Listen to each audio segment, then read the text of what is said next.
So let me first say hello.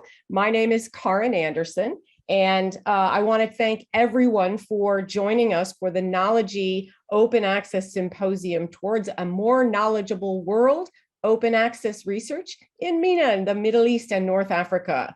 So we're thrilled to have everyone joining us for this symposium. As I said, we would look forward to hearing your greetings in the chat and tell us your name and your institution that you represent. So let's get started today as we have a very rich program.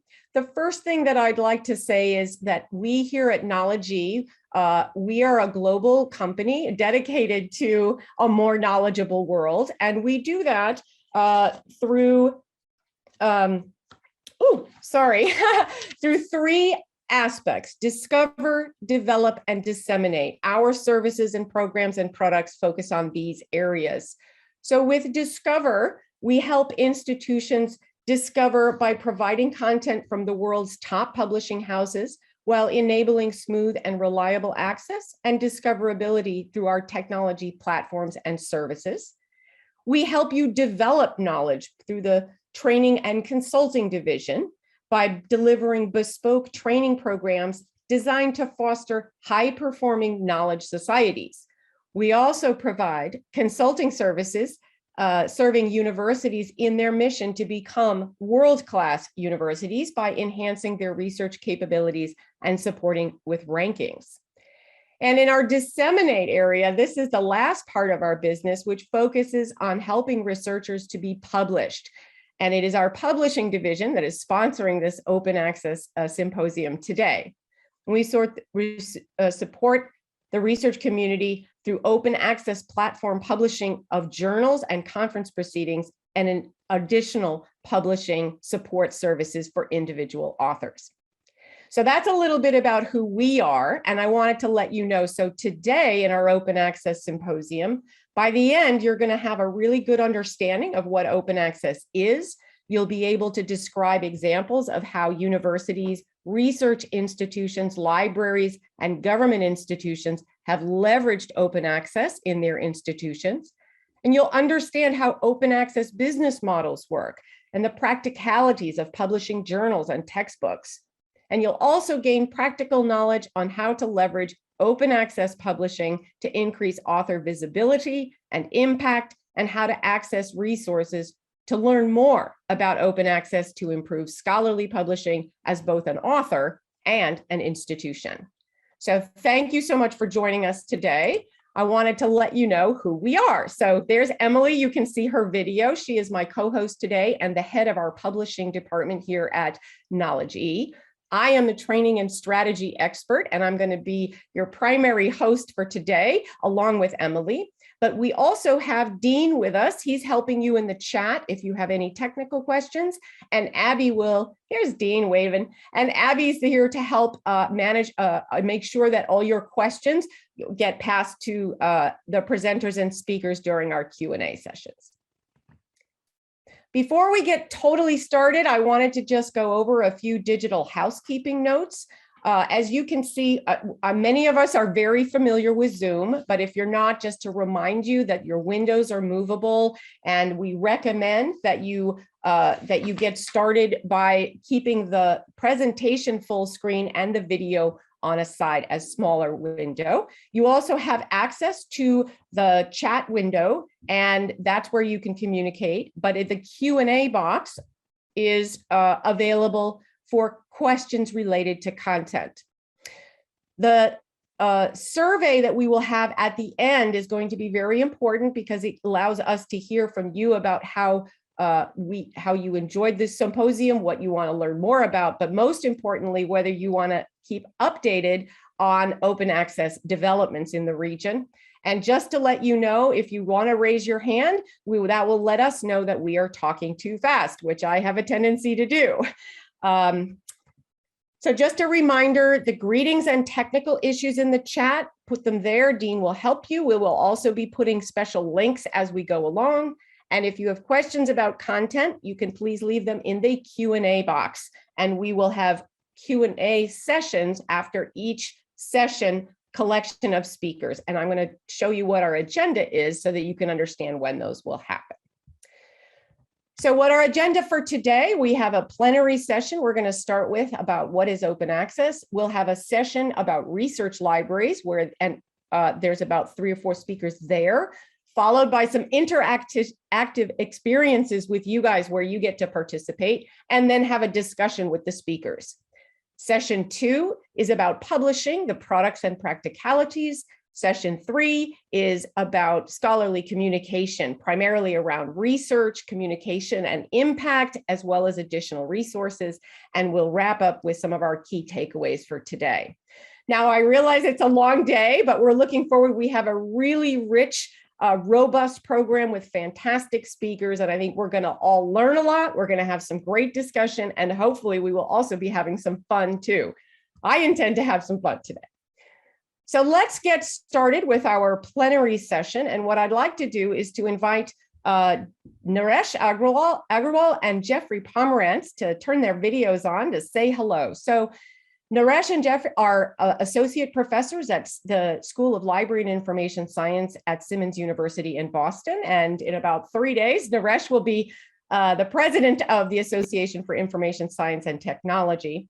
Both Naresh and Jeff are on the editorial board of the Open Access Directory, which we have another whole session about the Open Access Directory later in the program.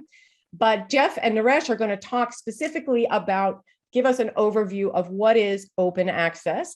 If you'd like to learn more about the two of them, Dean has put a link into chat to our webpage where there is biographical information there. So what I'm going to do is go ahead and let you, I believe, Naresh, you're going to start. So go ahead. I'm just going to introduce Jeff,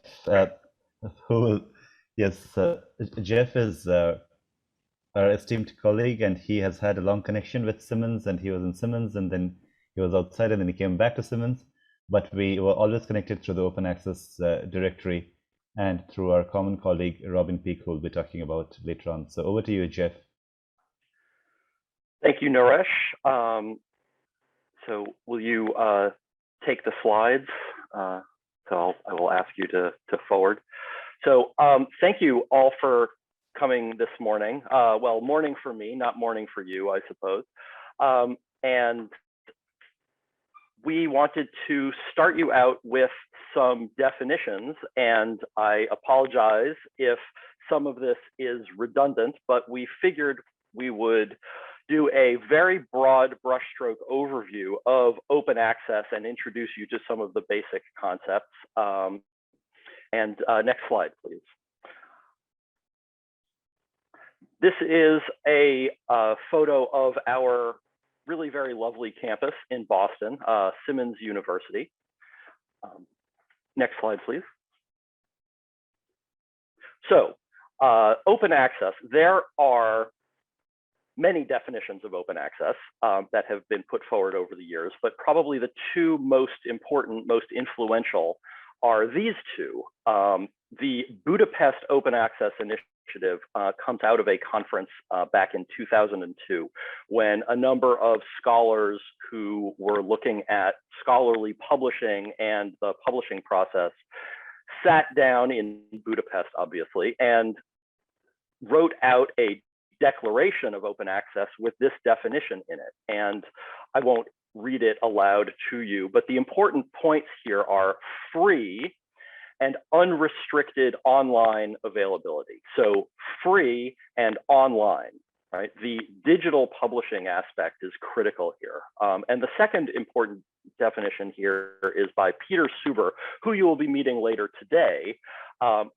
Peter literally wrote the book on open access, and it is an excellent book. I highly recommend it. And the book is itself open access, because of course it is. And his definition also says free, digital, and free of most copyright and licensing restrictions, which is an important point as well, that open access doesn't solve all of the problems of restrictions to content, but it takes away the copyright restrictions of the reader. So next slide, please.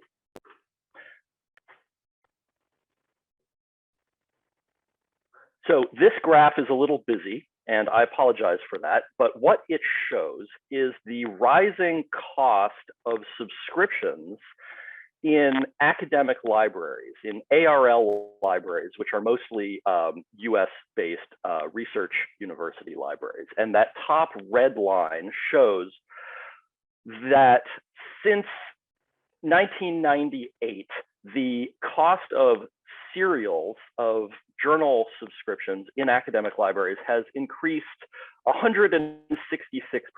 And that trend line has been increasing since long before 1998 as well. So the cost of journal subscriptions in academic libraries has been increasing hugely over the last several decades. And the effect of that is that a larger and larger slice of academic libraries' budgets is eaten up by subscriptions to journals. And what that means is that academic libraries then have to drop subscriptions to some journals to be able to afford the rest, which threatens the researchers' ability to access the research that they need in order to do their own research. So the crisis is that those who need it aren't able to get access to this, and the institution is able to afford less and less over time. Open access drops the cost of access to zero for a particular journal, right? So that top red line that's rising so steeply starts to decline. Right? Next slide, please. So I'm sure I don't need to tell you what the situation is for a reader who wants to access scholarly publications, right? Either you have to be affiliated with an institution that subscribes to a journal or a package of journals, right, through your academic library, or you have to pay for a particular article at the paywall and get access to just that one single article. And there have been a number of studies of this, but one study out of Duke University here in the States shows that the average article fee, at a paywall is $33.41, which I hardly need to tell you is extremely expensive. Next slide, please.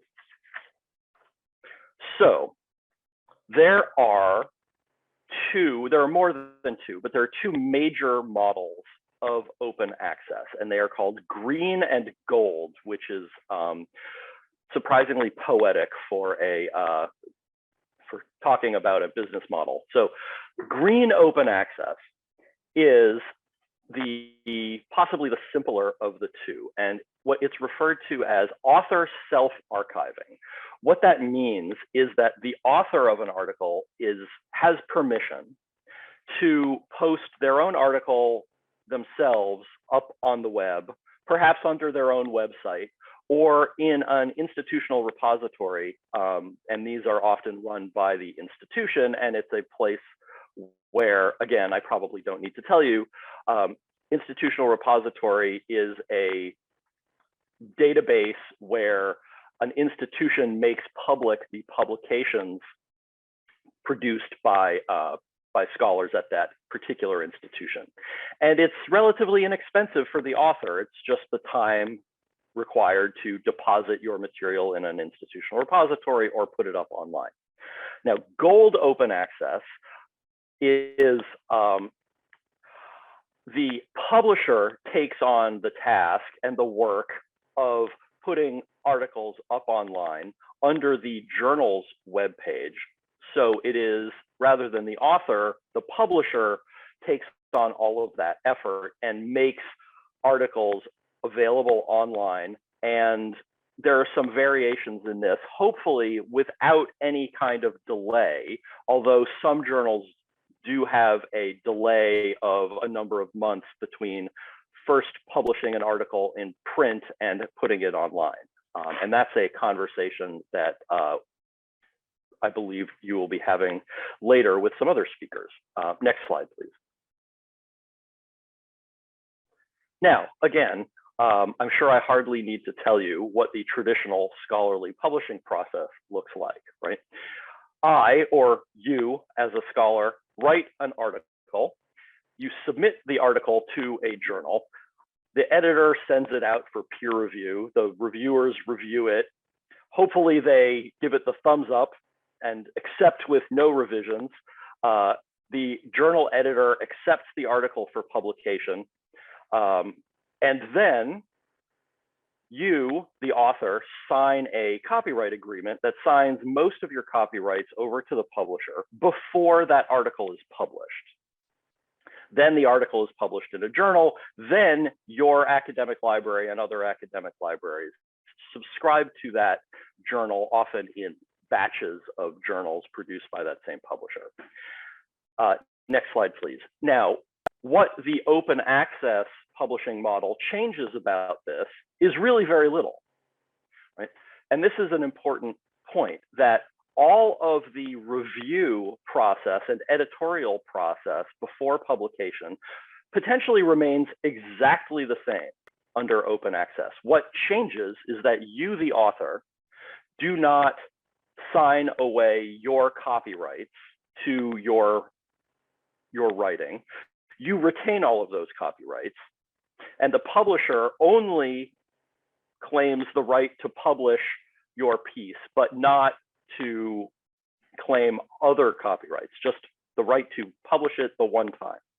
And then, of course, as I said earlier, there is no subscription fee for an academic library to subscribe to the journal because it is freely available online. So really, those are the only two items in this entire process that necessarily have to change under open access. The peer review and editorial process can remain exactly the same. Next slide, please. Now, this is a change in business model for publishers.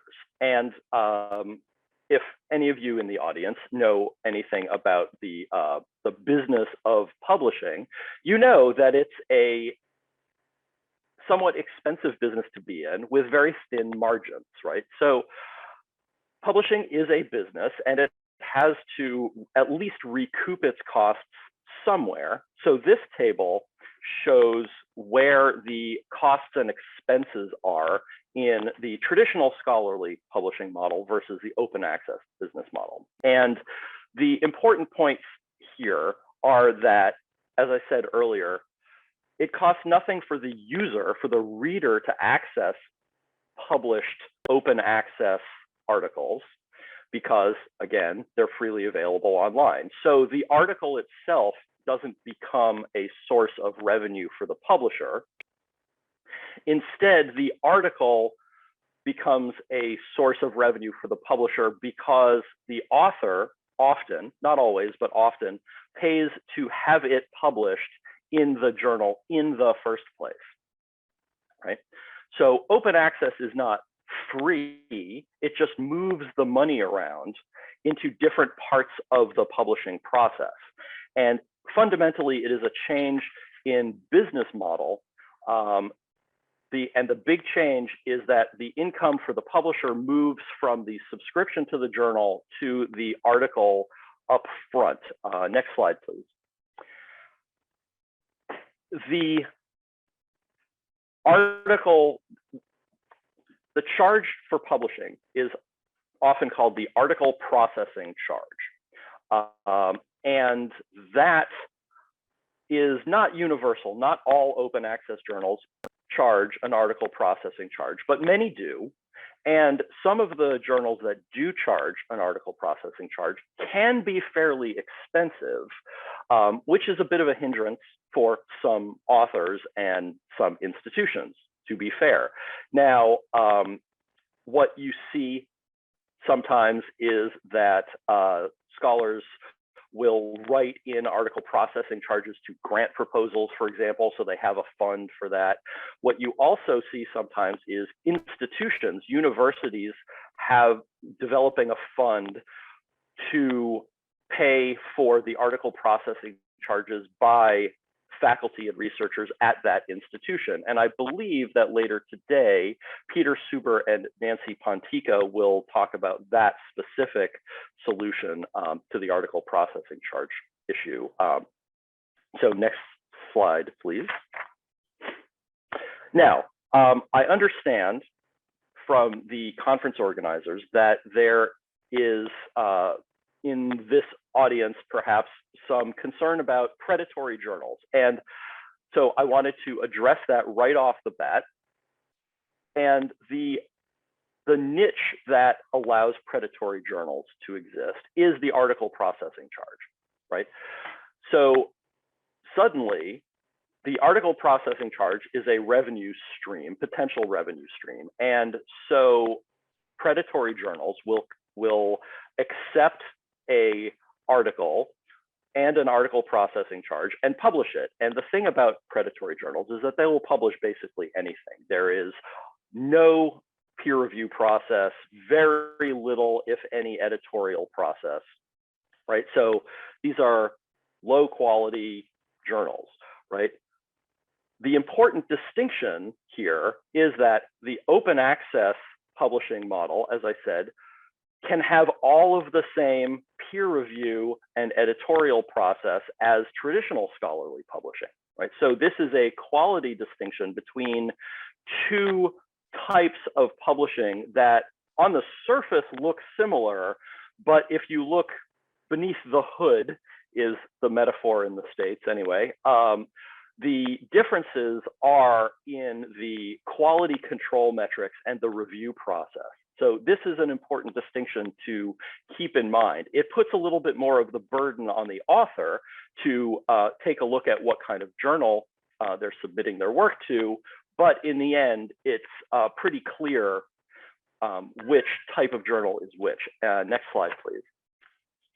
And here is where I'm about to hand things over to my colleague, Dr. Agarwal.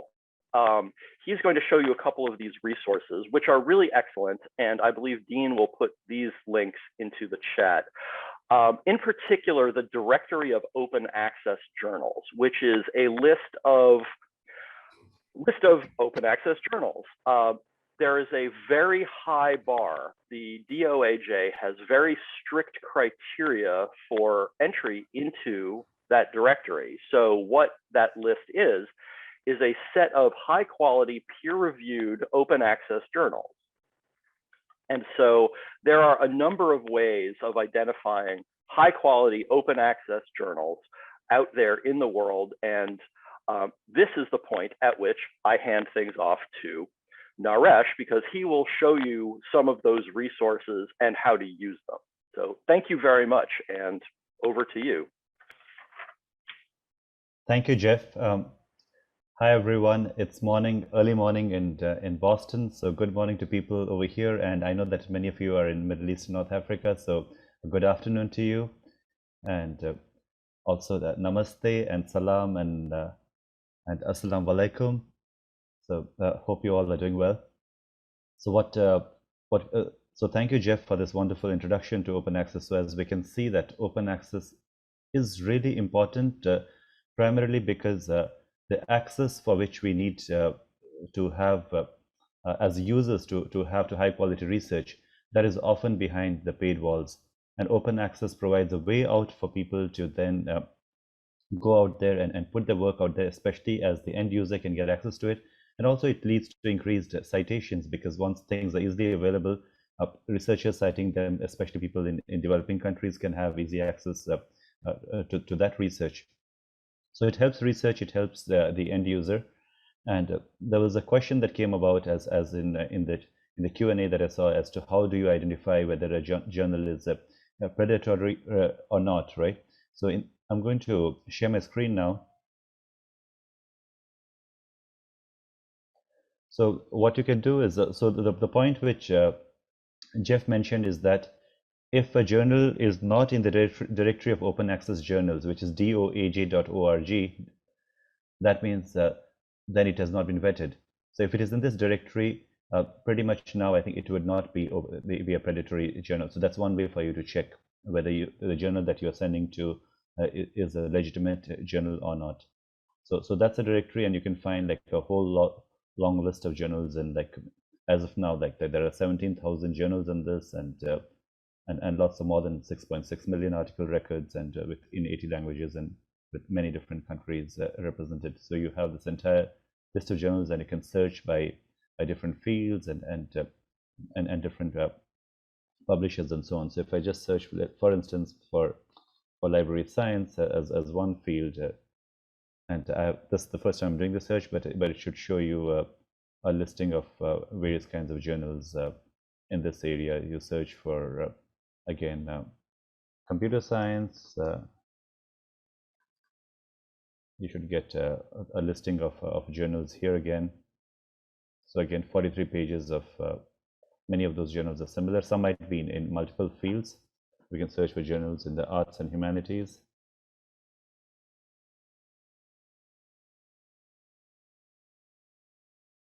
So again, yes, many of the journals are in different languages, and you can again search by languages, and like you can make sure that they're limited by languages and so on. So it's a good directory, and you can look for identify journals to send your work to through this. So that is one. The second link that I wanted to show you was is called the Sherpa Romeo project. So basically the idea is that when you have your own website, right? Let's say I have my website. I'll just show that to you. So this is web.simmons.edu/Agarwal.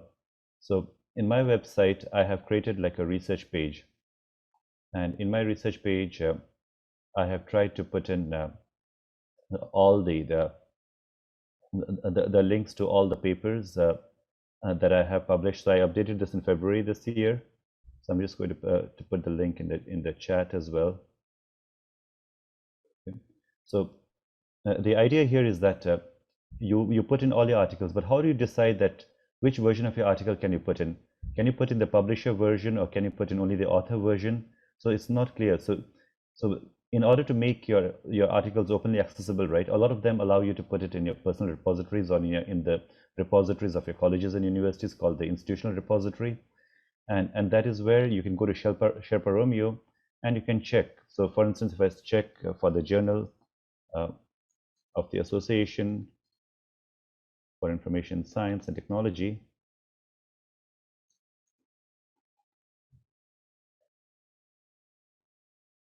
and I get a journal. So when I search for it, it will tell me that what version can I put in. Okay, so for the submitted version, I can put it in the institutional repository and in the author's homepage. The accepted version as well, I can put in the institutional repository and the author's homepage, but then I cannot put the published version in my institutional repository. So this is where you know that which version of your paper can you share in your personal websites and in your institutional repository in that manner. Okay, so that's a very important site for you to think about your own publications in the way you can make them open access. And there's this another interesting project called the Journal Flipping project by Harvard, and it's a project to gather options and best practices on converting subscription-based scholarly journals to open access. So you can check out this link as well. And I want to talk a bit about my experience. So one is on starting an open access journal. So this was when I just finished my PhD from the National University of Singapore, and I used to be the chair of a network called the Doctoral Students Network, and it was a network of 42 universities across Asia Pacific. And we wanted to start an open access journal for PhD students and by PhD students. And somebody asked me that, am I going to publish my best research in this journal or not? And I said no, I would send it to some of the traditional journals in the field because I'd want my top research to go there. And then he asked me that if that's the case, then if you yourself do not believe in the journal that you want to start, how would other people believe in? And that's when I realized that there's this issue of a journal getting prestige. So typically it's not about open access or traditional, it's about the number of years that a journal has existed and the kind of processes they follow in terms of reviewing and the kind of people who publish their top work there. So typically it takes about 10 to 15 years or more for a journal to establish that kind of reputation. So it is not just about open access. I have published in information research, and that's open access, and that's a top published, a top cited and a very prestigious journal in our field. So here this is my article in information research published in 2015 called Towards the Definition of Serendipity in Information Behavior. So it took me about 4 years to get my article accepted in this journal.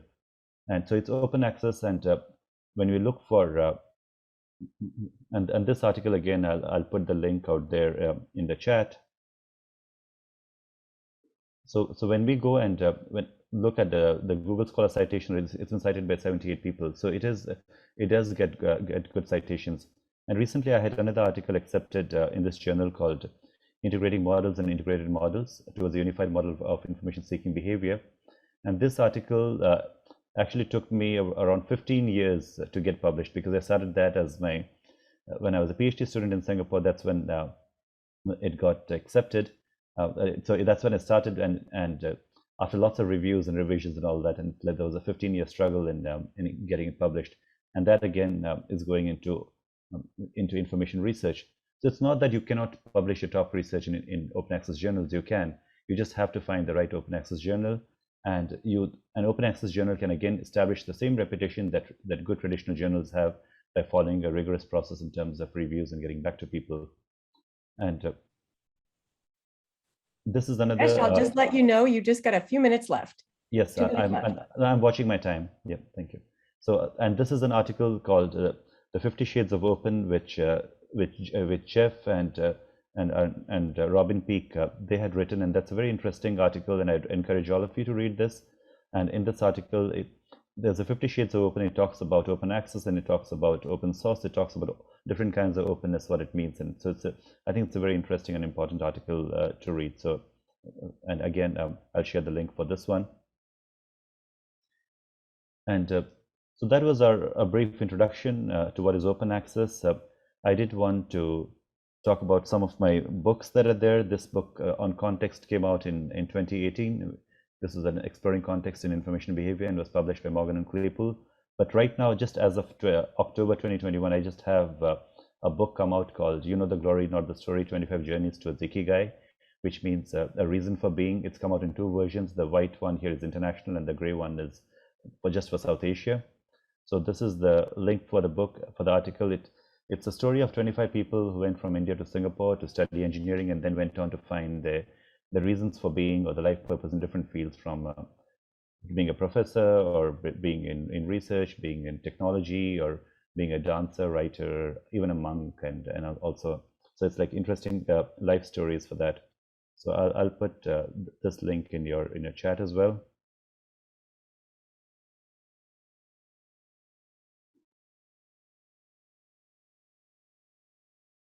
And finally, these are our contact details. That's my email address, and if you're on Twitter, that's Naresh AG is my Twitter handle, and that's Jeff's email address and Twitter handle. And we are both at the School of Library and Information Science at Simmons University in Boston. And before I end, I wanted to, Jeff and I both, and along with Peter and Nancy, who will be presenting later, we wanted to put a dedication to our esteemed friend and colleague, Robin Peake, who was a very dear friend, and she was the one who got me into open access, and she said that Naresh, you need to be an advocate for open access. And Jeff, did she get you as well into open access? She absolutely did, and she was the original inspiration behind that article that you pointed out. So thank you very much for that, and was a very clear thinker about open access, and the source of all of the work behind mapping out the entire universe of openness. And she died before that paper was published. So it was, she started it, but sadly did not get to see it finished. So was a mentor and a friend for many, many years. Yeah, and Robin was the one, when I was a new professor at Simmons in 2009, she asked me to start to organize an open access week at Simmons, which I did right after joining, and then she got me to join the open access directory as one of the associate editors, and I think Jeff also joined that. So yes, Robin would have been a very, very happy person to see this open access week and all this big symposium that we have right now with all these people from the Middle East and North Africa region. So thank you all, everyone, and I think we'd be ready for the next steps in our presentations today. So over to you, Karen. Fantastic. Thank you so much, Naresh and Jeff, for that great introduction, providing us the overview with the key points, and especially, excuse me, Naresh, also highlighting some of those key resources that are available to people to help them identify what's important to find for open access journals, and also about publishing their own stuff. So fantastic, really appreciate that. So stick around, we're gonna have some Q&A with you. I know we've seen a bunch of questions come through, but first of all, for all of you, it's time for you to participate in this open access symposium. We're gonna have a little poll, and if you see the QR code on your screen and you pull out your phone, you can scan the code to get to our little poll. We're going to have 3 questions to see if you've been paying attention. And Dean has put a link to the poll in the chat. So when you go to the website, it's just going to ask you a question. You can select what you think is the correct answer and click submit. And what we're going to do is there'll be one question, and we're going to go look at the answers and see your answers coming in. And then we'll go, when we go to the next question, you'll see the next question pop up on this screen. So let's see, people have started answering this question, and it says, so what is open access publishing? Is it free publishing of academic content? Is it free access to academic content? Or is it copyright-free academic content? All right, the answers are coming in. It looks like most people are having feel like it is free access to academic content. So we're getting some participation. Again, Dean has put the link in the chat, so you can use that directly to access it, or you can also go to menti.com and type the code in that you see at the top of your screen here. So as we go through and we're looking at people's answers, let me just quickly show you which one is the correct answer. So most of you have correctly said that it is free access to academic content. As Jeff explained earlier, publishing itself is not free. There's costs for staff and editorial staff and hosting and all kinds of stuff, but the access to the content is free. And the copyright can be different depending. The author retains the copyright, but you can also have agreements with the publishers. All right, let's move on to the next question. The next question is, in 2009, there were approximately 4,800 active open access journals. As of September 2021, this has increased to more than how many? More than 5,800, more than 11,200, more than 16,500. Now, you might have recalled, if you saw when Naresh was going through the DOAJ website, that he pointed out the number there. So if you remember that, so in 2009, there were 4,800. And in September 21,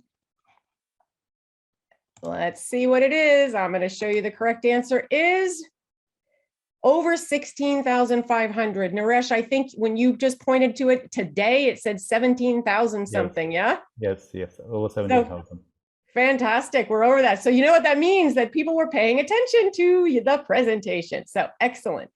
Let's do one more question. So you can keep answering, folks. So it looks like we got a good chunk of people answering. That's great. Let's do one more question and see what people were paying attention, if people were paying attention. And let's see, which website would you check to see if your journal allows you to put a preprint or a published version of your paper in a repository? Which website would you check? So you could check, do you check the directory of open access journals? Do you check Sherpa Romeo, or do you check open access directory to find out whether you can put a preprint or a published version in your repository? And it looks like most people are saying Sherpa Romeo. And we've got a bunch of people thinking about the directory of open access journals. So let's show the correct answer is Sherpa Romeo. So this is where Naresh had gone through and showed you that when you click on the journal, that you can show at different stages what you're allowed to put in. Just to make another note, the directory of open access journals is a place where you can find journals that are peer-reviewed and credible open access journals that are not predatory. And that's where you find the journals themselves, but to find the policies, Sherpa Romeo is the place to go. So fantastic, you guys are doing great. Excellent job, everybody. So, all right, let's go back and have some questions, because I know there were a lot of questions that I saw for Naresh and Jeff. So let's see what kind of questions we've got. I've got, Abby, you sent me a bunch of them. Let me start. I know that Naresh briefly talked about one of the questions about how can we identify predatory journals. And is there any active association or grouping of institutions that keeps track of predatory journals? So first, I wanted to mention that on the slide was an organization called Think, Check, Submit. And Dean, if you still have that link, if you want to drop that in the chat for Think, Check, Submit, it's a checklist of things you can do to check whether the journal you want to publish in is predatory or not. And then, yeah, Jeff, just a second. So, and then there's also Think, Check, Attend, which does the same for conferences. And then, Jeff, I know I saw you quickly, I saw it go by in the chat. Tell us what you put in the chat, and maybe if you want to put that link in again right now while we're talking about it. Sure. The Think, Check, Submit checklist is excellent, and I highly recommend it. There are also a few lists online that try to keep track of predatory journals, and it's a constant effort, of course, because new ones come online all the time. But the original and probably the largest is a list called Beale's list, and I will drop that in the chat in a moment. But it's a very lengthy list of predatory journals, and of course it should serve as the flip side of the coin to the directory of open access journals. So you should always look at both to look for the high quality ones versus the ones to avoid. Fantastic. Okay, great. Thank you. And Jeff's going to drop that link in again to the Beale's list. All right, I have another question here. How will APC models affect scholarly communication in the Global South? So in the Global South, particularly in developing countries generally, where those prices that you guys said were extremely high, is there any, do you have any, either one of you guys have any comments about the effect of those APCs in trying to encourage open access in the Global South?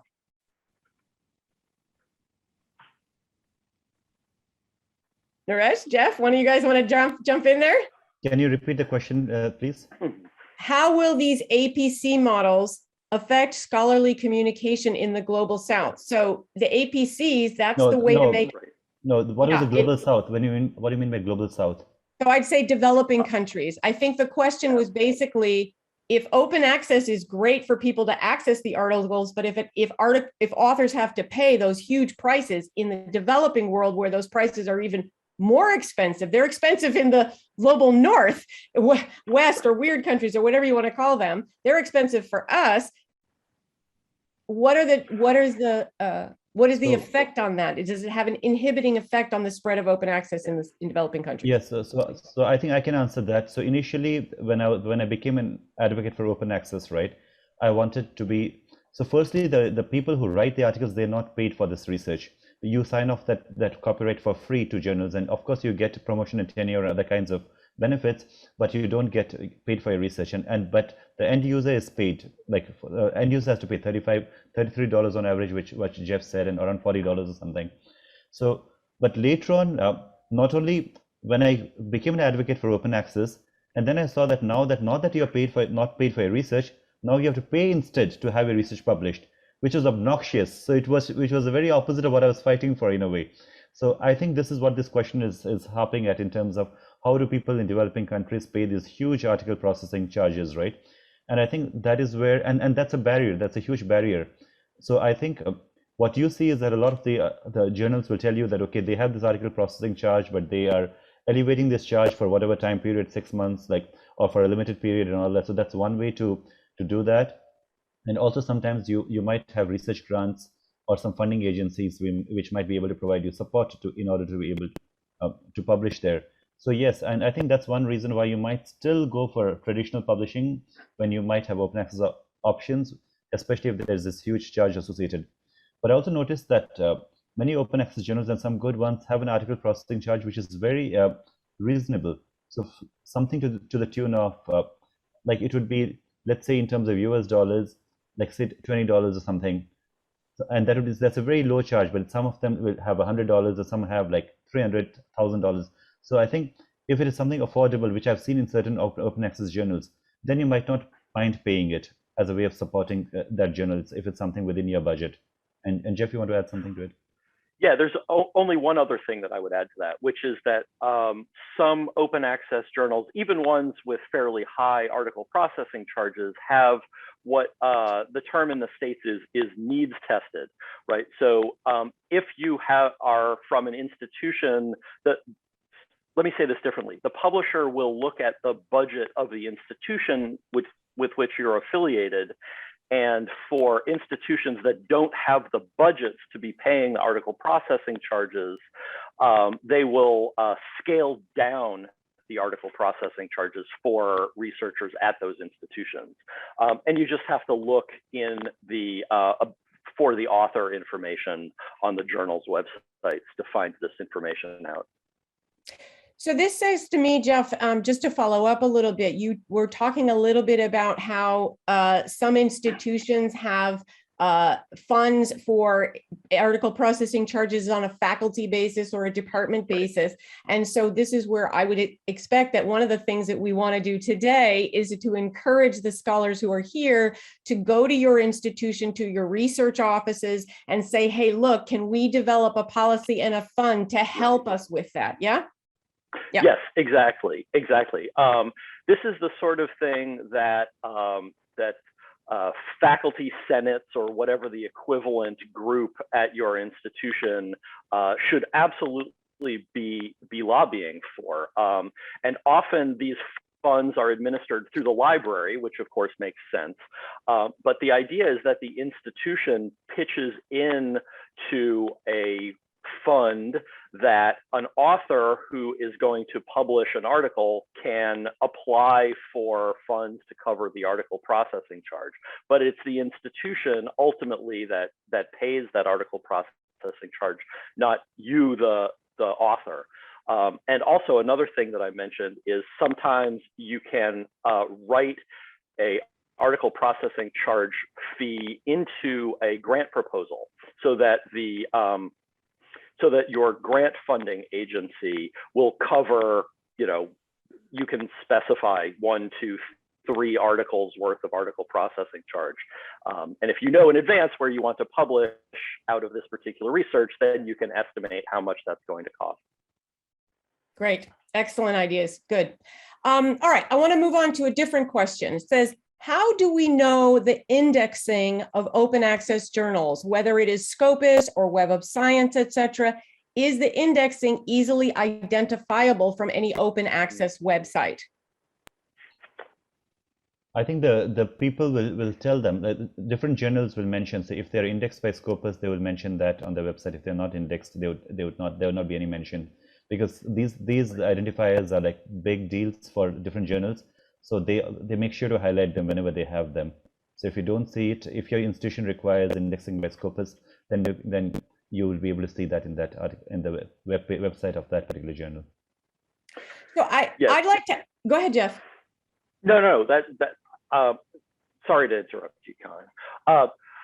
Like Naresh said, indexing in Scopus or Web of Science or whatnot is a very big deal, particularly for new journals, and it's a reputational thing, just as Naresh was talking about. It helps to build up the reputation of the journals. So open access journals are often going to list that on their website because it does help build reputation. Sorry, Karen, over to you. No, I didn't. You know me, I just jump in all the time. I'm so excited about these topics, I can't help myself. The one additional thing that I wanted to mention was going back to something that Naresh said. So you had said that oftentimes these open access journals can take 10 to 15 years to build up their credibility. And I wanted to point out that just because a journal is not indexed in Scopus or Web of Science yet, does not necessarily mean it's not yet high quality. The standards for Scopus and Web of Science indexes are extremely high. And so your journal has to be producing quality work and high citations for a certain number of years before it will even be eligible to be indexed. So for many open access journals, if they, like Naresh, you were saying, if it takes 10 or 15 years, then it's probably going to take a little while for them to get indexed. Right. So I have a related question to that, which I don't know if you guys know any of the answer to this. Is there any list? How can we find out open access journals which are Q1 indexed? So the Q1 tiers for tenure and promotion, for example. That's a hard question to answer because tenure and promotion criteria vary so widely across disciplines and across institutions. Again, where a journal is indexed is likely going to be on the journal's website, but the specific tenure criteria is not something that the journal can really know. That's something that has to be identified from your own institution and the sort of disciplinary norms within your field. I'm not quite sure how to go about that, Naresh. Yeah, what I added to the chat was a term like Google Scholar Metrics. So if you search for Google Scholar Metrics, you can go onto different websites, and maybe I can just share that quickly and show you. And so here, when we search for, let's say, the Google Scholar Metrics, right? You can go here and you can check for journals by name. So if you go to, let's say, I can search, let's say, for knowledge management or something, and I can get the top publications in knowledge management.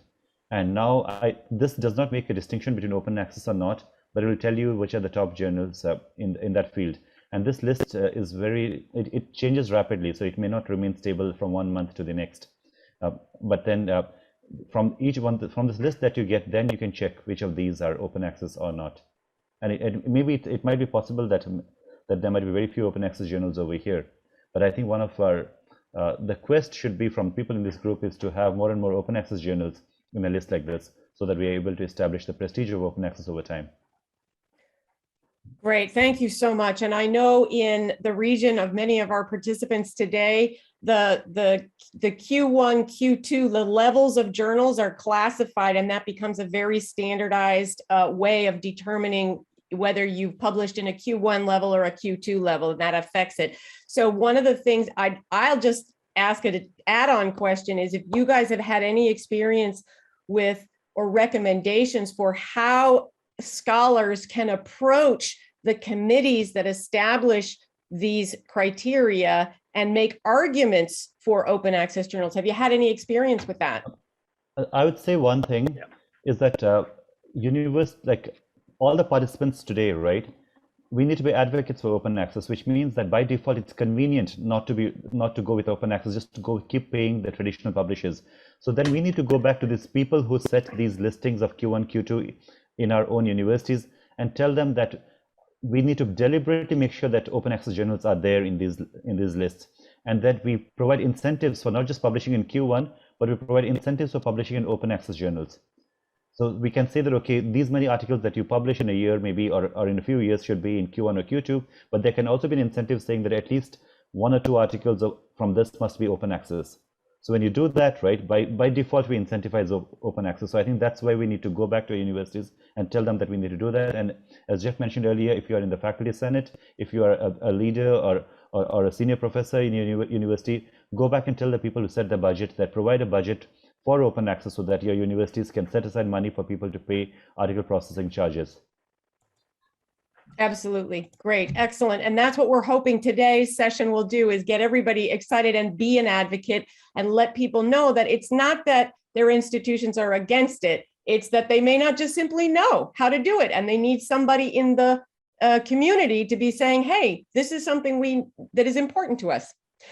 I have a couple of other questions here. I don't know, you guys didn't mention it, but a question came in about community action publishing model. So basically just to talk a little bit more about it, but I know that we're going to talk about it a little bit also in the business models session later, but since somebody asked it now, Jeff, if you want to speak to that, or Naresh, that would be great. Explain what it is, or a little bit about what you know.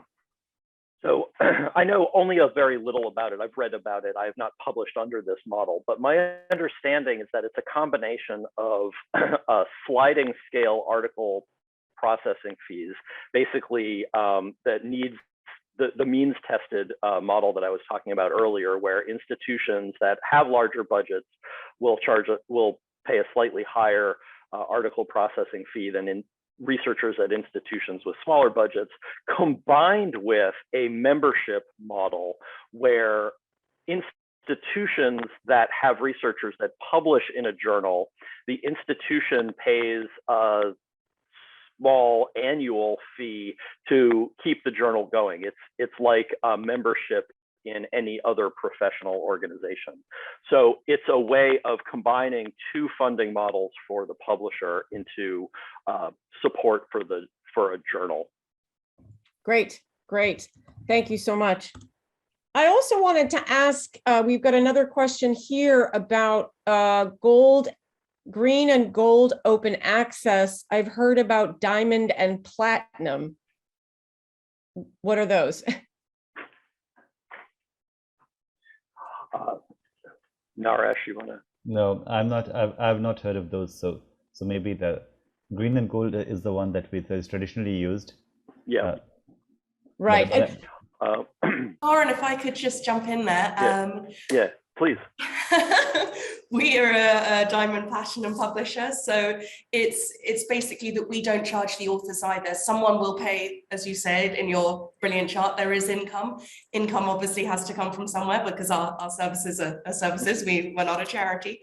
But ultimately, we don't charge the individual authors. So diamond and platinum, those terms refer to either the host institution, the owner of the journal, will pay our fees and either ask the authors to pay separately or not, but the point is the publisher doesn't charge any fees at all to the authors directly or to the end users. Yes, and I think that's important. Like, I just had this book come out, and in India we were trying to get those books to schools because that would be inspiring to school students. So then we were trying to get sponsors to sponsor these to schools, so that the schools don't need to pay for them, the students don't need to pay for them. So I think, yes, the money has to come from somewhere, and that if we can get sponsors to again sponsor this, or universities or some other big donors, then the authors don't need to pay for it. So thank you, Emily, for that. Yeah. Another thing too that I would add is I believe, and I'm not certain if it's diamond or platinum, but has to deal with what's called the embargo period that exists between paper publication and online publication, right? And I mentioned this very briefly talking about gold open access, that when the publisher publishes an article open access, sometimes the article is made available online immediately, and sometimes there is an embargo period with some journals, it's up to 18 months, which is a crazy long time. The idea is that if there's no embargo period, the print publication and the online publication happen at the same time versus there being a lag with the open access online publication. And so that's something else to look out for. And I believe, not 100% certain, but I believe Diamond model open access has 0 embargo period.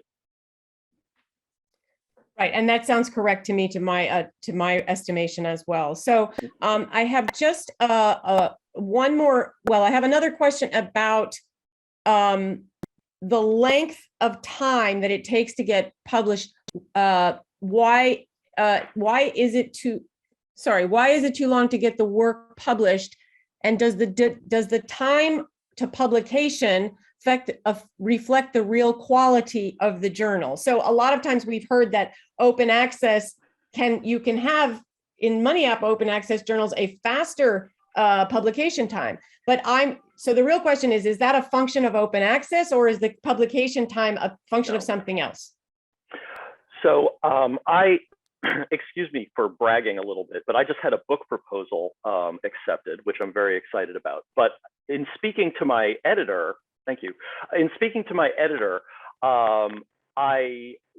she told me that right now it's very difficult to get reviewers, that it takes about, for every, well, you know, for a standard book or journal review, what you want is 2 or 3 reviewers, right? That's standard. That over the last year and a half or so, she has needed to contact 10 to 12 researchers in order to get 3 reviewers, right? So the process of reviewing, peer reviewing work has slowed way down. So the, at least at that initial stage, the length of time that it takes to go from submission of a work to publication is more a function of the work of reviewers than it is of the quality of the journal. Now, of course, a predatory journal has no reviewers, so obviously that's going to be very rapid.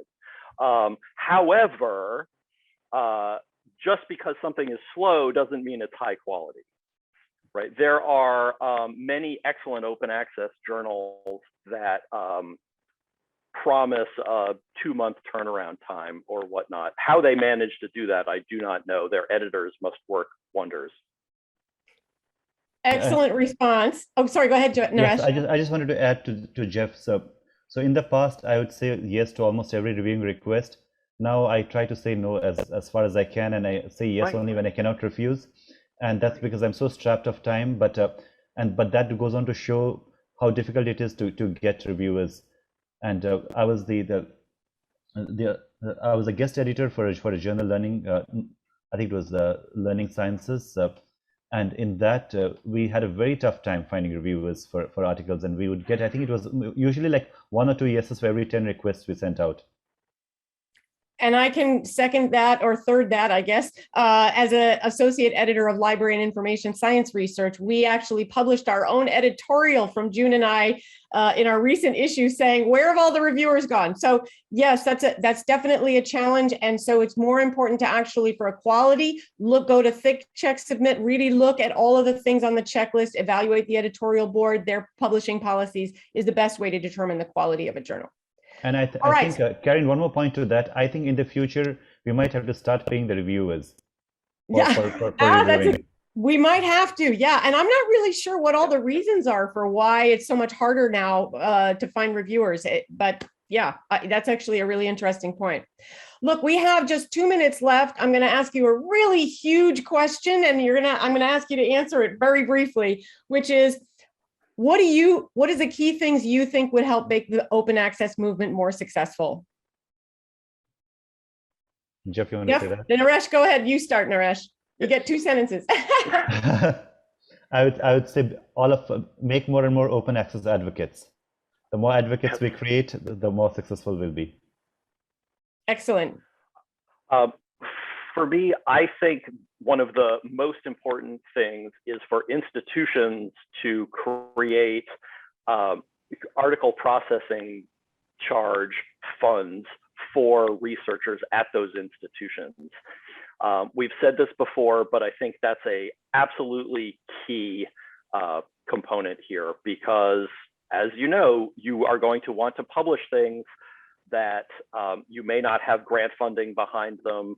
It has to be the institution helping you out in some cases. Excellent. So did you hear that, all scholars? Go and advocate for your institution, and all of you guys who are institutional leaders, there's the answer. Fantastic. Well, look, I can't thank you enough, Naresh and Jeff, for being really fantastic introduction to overview. And you guys have been talking, so you haven't seen the chat, but there's all kinds of amazing comments in the chat about how great of a session this was and how much people learned from it. So thank you so much, much appreciated, and for all your great answers in the Q&A. And thank you, Karen. And thank you. Sorry, one more thing. Thank you for getting up so early to do this. Thank you. Thank you, Karen, and thank all of you for the excellent questions. I appreciate the opportunity to have the conversation. Thank you, and I want to thank all of you as well. And I just wanted to mention that I've added the links to my books and also Jeff and my contact details on the chat. So if you're thank you, Naresh. Thank you. Fantastic, guys. Thank you so much. Well, that was a great start, everybody, to our symposium today. And we're going to get started. We're coming up next. Sorry, I'm having trouble speaking. It's early for me too. Emily, I'm going to hand it over to Emily now to chair our first formal session, which is on research libraries. So go ahead, Emily, take it away. So our next session is on research libraries, open access initiatives and measurement. And our first speaker, if Karen, if you'd skip to the next slide, is Milan Vasilyevich. Milan, if you would like to turn on your video now and be ready to give us a talk. Hi, nice to see you. So Milan works as the manager of electronic resources and licensing for the Qatar National Library. Once again, if you want to see a bit more about his professional biography, Dean will be putting the link in the Slack channel. Milan, I'll hand over to you now. Thank you very much. Thanks, Emily, and yeah, thanks, Knowledge, for organizing this event. It's a real pleasure to see so many participants, and I really enjoyed Naresh and Jeffrey's presentation. So it's a really good start and a good intro actually to my presentation. So thank you. Without previously talking about this, thank you, Naresh and Jeffrey. So yeah, I'm working at the Qatar National Library, and I will shed a light on how we approach the open access at our national library. And it's quite interesting because we are not a research library. And Emily said this is for research libraries, and we support research in the country, but per se, we are not a research library. We are a national and a public library. So from that perspective, it's even more interesting, and we had to build around our open access services around these multiple roles that we have. So can we start with the presentation, please, Emily? Thank you. So the overview, we will talk about the importance of open access in Qatar, overview of the open access fund or initiatives. It's actually, I like to call them initiatives or even better services, because we are not a research library. So we are trying to provide a service for all institutions in Qatar. And just to tell you briefly about Qatar, it's a small country, relatively small, like 2 million residents, and we have like around 5,000 researchers across all disciplines. So having such a niche community of researchers gives us an opportunity to try to have a central open access publishing support for all of them. Next, please. It's so hard not to say please, sorry, Emily, so I'll try to say just next. So because of the size of our community, a research community, we have seen that even before we started the fund, around 30% of publications from the corresponding authors were published open access. And we wanted to increase this number because as a national library, we have already spending significant funds on a subscription and subscriptions, and these subscriptions were on a state level. So we are already funding researchers to access the content. Let's enhance this and start with open access publishing. Next, please. So what was the idea when we started this quite early in 2017, even 2016, we were contemplating how to approach this. And the idea was simple: to cover all the open access publishing costs for researchers that are affiliated to any institution in Qatar. And while doing so, in addition to, opening up the content which go and expanding the research in Qatar to the whole world, which is also aligned with the mission of the country to build a knowledge-based economy. We wanted to create a permanent archive of Qatar-based research where we see our national library role fits in, like preserve everything that's produced in Qatar. Next. Yeah, I'll immediately jump to the achievements of our fund because it gives you an overview of where we started, where we are, and I'll tell you more how we got there. So in 2017, if you can see, I can barely see, it's like we had 7 requests and we only approved 4 in 2017. So at that time, we established a lump sum, or we call it petty cash, because it was really a petty cash, that we will use to fund APC charges for researchers in Qatar. There was a little bit of promotion, and we started this late in the year. So yeah, it was just a start, let's say. In 2018, we already started having our first read and publish agreements.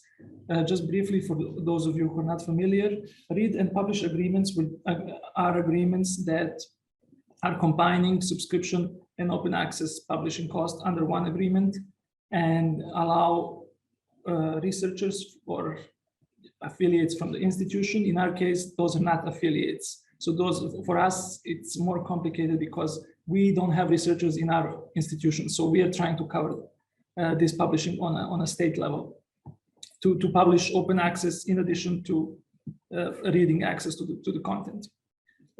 So as you can see, first agreement 2017, and now numbers start to going up significantly because we have just keep adding more and more publishers and having more and more read and publish agreements. We also call them transitional agreements because they should make a transition from a subscription-based world to open access publishing world.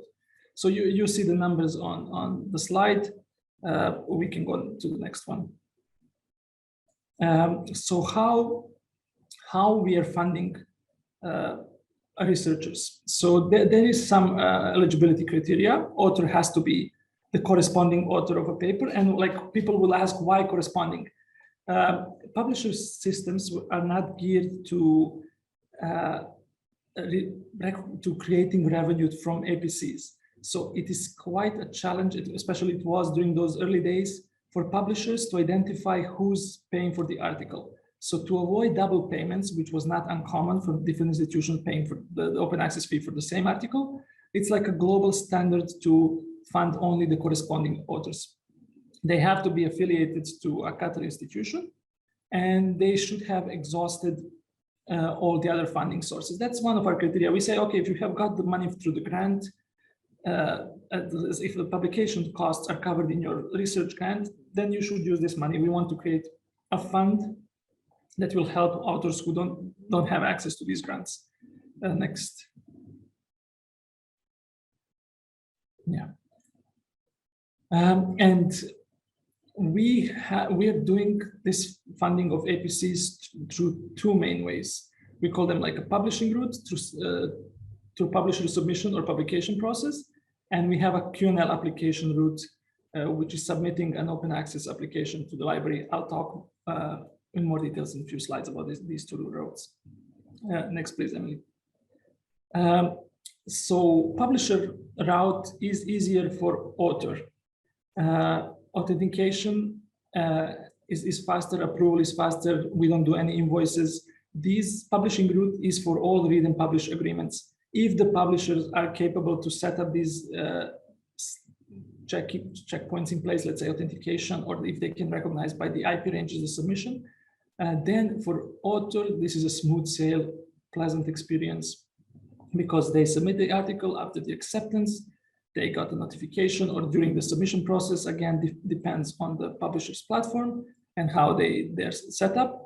They get a notification that this article, if they want, can be made open access with no cost to the author through this central agreement with the library. APCs are less expensive in general. We'll talk more about that later, but overall, our APC expenditure is in alignment with the global average. Next slide, please. And these are few of the major publishers that we have the read and publish agreements with. We had more. We have Taylor & Francis as well. We had the Greuter. 2020 was a hard year for us due to the COVID and many challenges that we faced regarding the funds. So we still plan to expand this. These are the major. And the goal of every single of these agreements was to cover as much as we can during the duration of the agreement, as much as we can the publications. So what we've done, we looked at the Web of Science, Scopus data, historical, how much average we are publishing. Publishers are also checking how much on average there are corresponding authors. We use that number as a starting point of the agreement. We do the incremental over the years, and we have the publishing component of the agreement ready.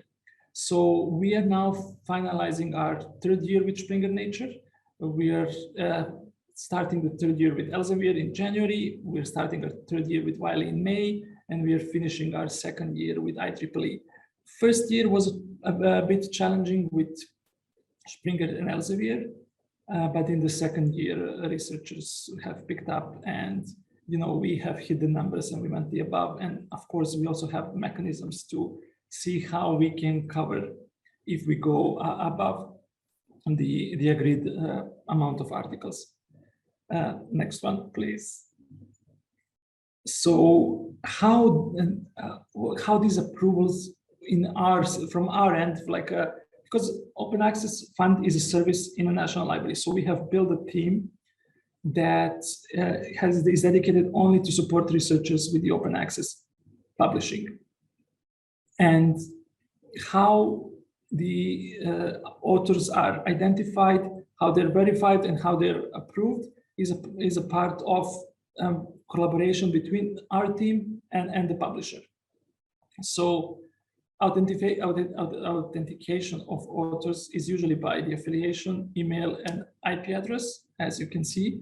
And then we were not pleased only with that automated mostly system. We also want to verify. So one of our team members will actually send an email to the author once they submitted the request, either through publishers or to application route. And we verify that they are actually affiliated.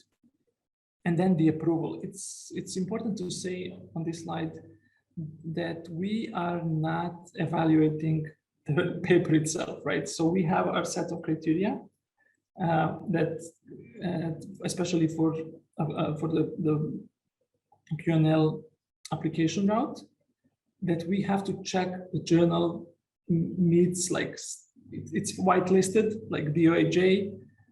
It's transparent with the editorial board. It is also transparent with the pricing, peer review time, etc., etc. Next one. So once we are sure that all of these boxes are checked, we proceed and fund the APCs.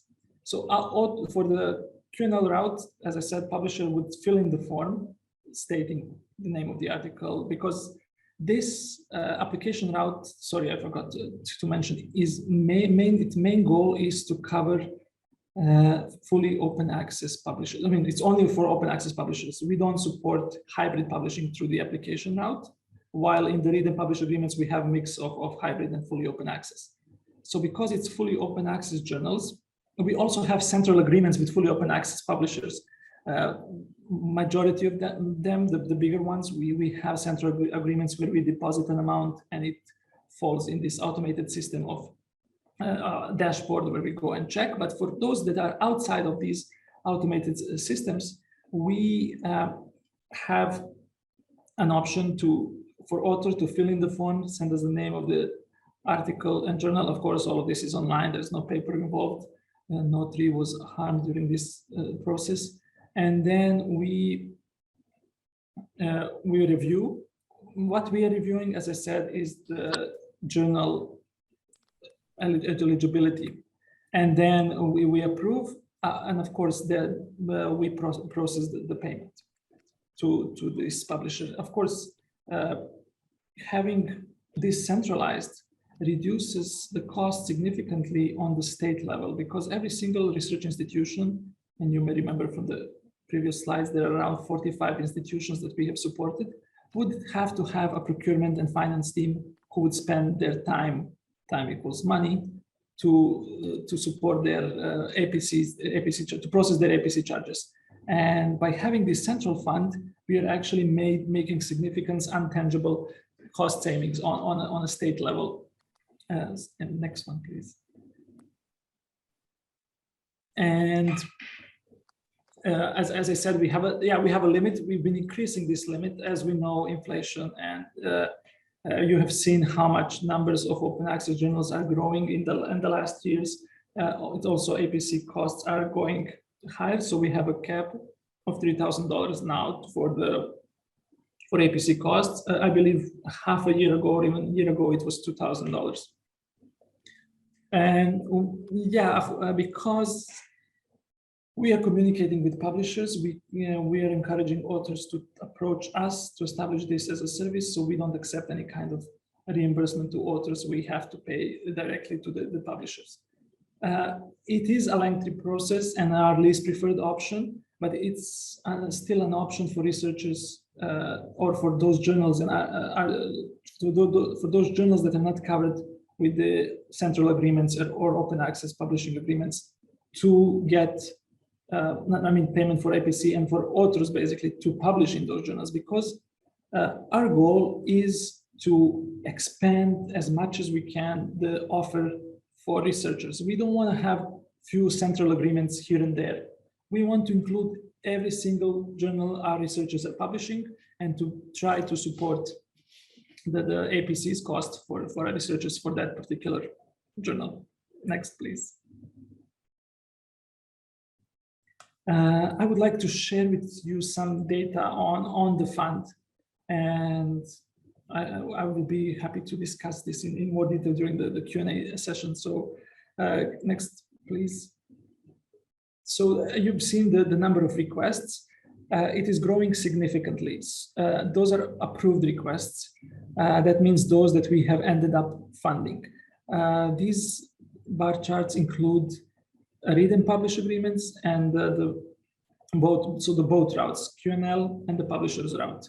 All of the articles that we have funded are included here. And you can see 2021 data is, I believe, up to September. So I think we will, have a growth this year as well. And our goal is to reach 100%. Thank you. No, it's okay. Yeah, perfect. So you can see the difference between the funding routes. One was through most of the articles are going through agreements, through the central agreements, while the smaller portion is going through the OAF. And I've intentionally put the books here because you can barely see them. There was only one request, but the point here is that we are looking for the ways to support open access books publishing. As I said earlier, we want to support our researchers wherever they want to publish open access and whatever they want to publish. And we are exploring the ways of including books. You see our agreements, central agreements are covering huge amount of publications. And those are structured by the research output. So we looked at the top 20 publishers, and then we reached out to all of them and tried to make the central open access publishing agreements. The result is obvious. So all of those articles that were in 2017 were published, let's say by Elsevier, are not accessible to most of you, but majority of our articles published 2019, 2020, and 2021 with Elsevier is open to anyone in the world. Next one, please. So this Milan, is just to let you know, you've got about 2 minutes left. Yeah, and I will finish. No worries. I'm also have like 3 clocks around me. I'm frantically checking them. So Qatar funding request breakdown, as you can see, majority goes to the big 5 publishers, and there are some publications in the fully open access publishers, like MDPI is quite important. So this is a fully open access publisher, and we have published 167 articles. Also Frontiers, fully open access publisher plus. So in the top 10, we already have like 4 fully open access journals. So that tells us about the importance of the open access journals for our researchers. Next one. So this is the breakdown by the agreements that we have. Again, Elsevier on top, Wiley, Springer, IEEE. And we have also Springer Open. Springer is a bit confusing nowadays with the open access and compact journals, but we are trying to integrate all of this in one. I think I'm almost done. Emily, next one. Yeah, so there are many more things to cover here. I just want to end also with something that Jeffrey briefly touched on. We have not invested extra funds to move to open access publishing. So we have used our subscription money, repurposed it, and include open access publishing. For the open access QNL applicational routes for fully open access publishers, we are using the money that we save in negotiations for the read and publish agreements. That it's still a pilot project. We'll run until end of 2022. During this time, we are collecting the data, and we are talking to all the stakeholders in the country, and we will need a buy-in from institutions down the road, but we will have to show them the data and to explain to them why they should support these services through the library instead of going on their own. And for all of you who are planning to explore this, the final comment is don't focus on libraries' budgets. This money needs to come from a research office or equivalent or a grant office in the country or a national funder, because it may look like a huge amount, but it's not from the library's perspective. But from the research perspective, it's 0.0% of spending on research usually that goes to convert everything to open access. Emily, I'm done. I hope I was on time, which is exactly what we like to see. And thank you so much. I think that talk flowed really beautifully from what Jeffrey was saying earlier about the need for institutions to really start to work together to develop policies and funding frameworks to support open access. So thank you, Milan. Thank you so much. And he'll be taking questions shortly. On to our next speaker, if Karen will skip to the next slide, which is Dr. Vijay. Vijay, thank you so much for joining us today from Saudi Arabia. Once again, if you want to hear more of our speakers, well, read more of our speakers' professional credentials and professional biographies, Dean will be dropping the details into the chat box now as we speak. Anyway, over to you. Thank you, Emily. Can you all hear me? Yes, we can. Thank you. Okay, sure. Thank you. Hello, everyone. Thank you for joining this panel. And first of all, I want to congratulate Knowledge for celebrating Open Access Week in the region.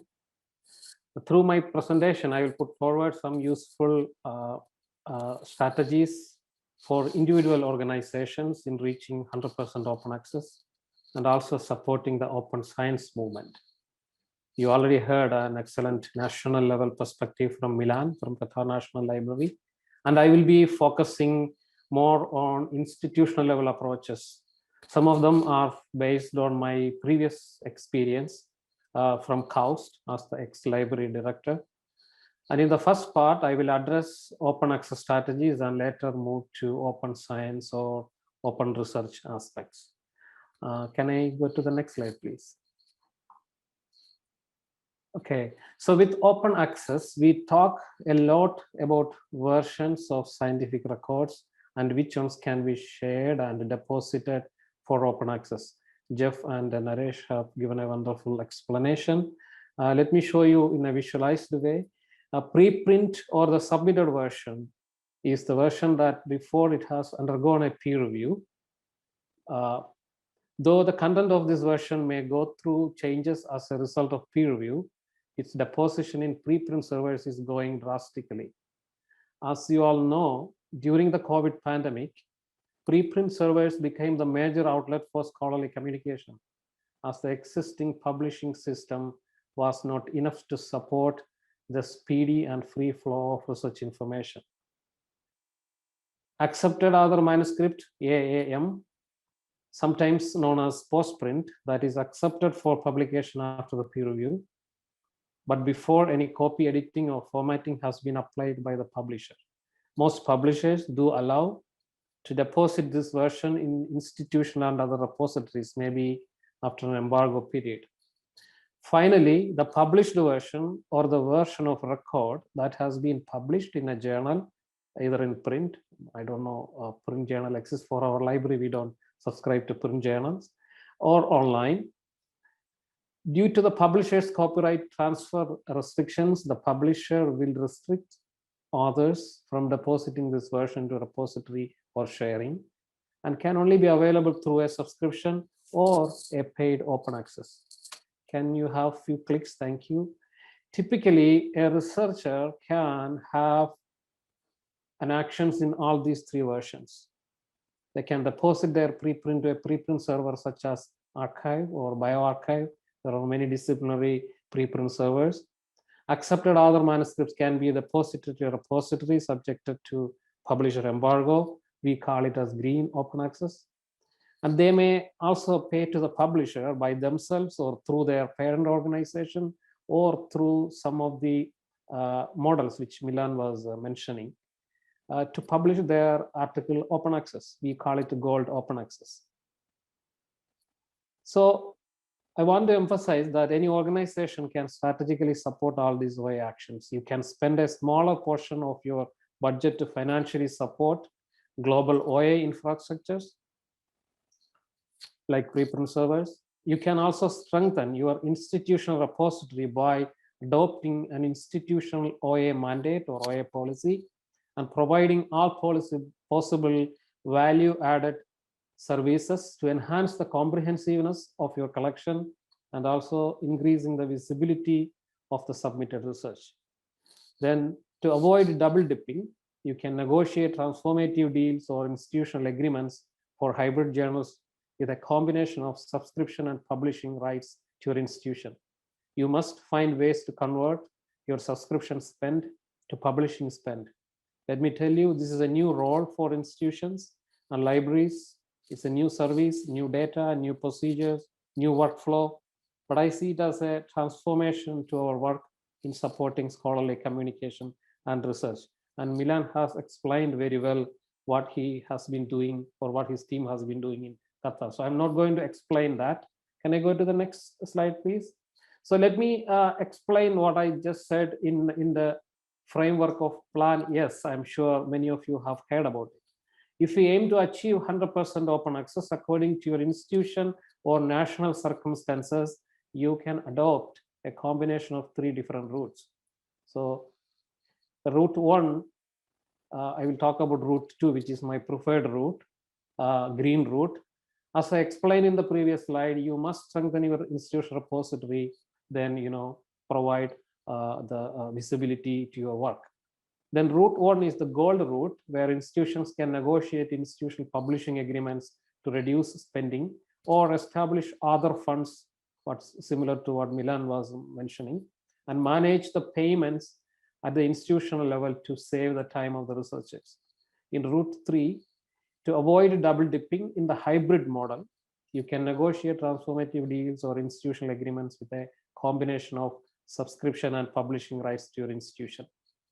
There are initiatives to strengthen global open infrastructures as well, where you can, fund, like we support the archive, DOAJ, which Jeff and Naresh was mentioning. We also support the directory for open access books called DOAB.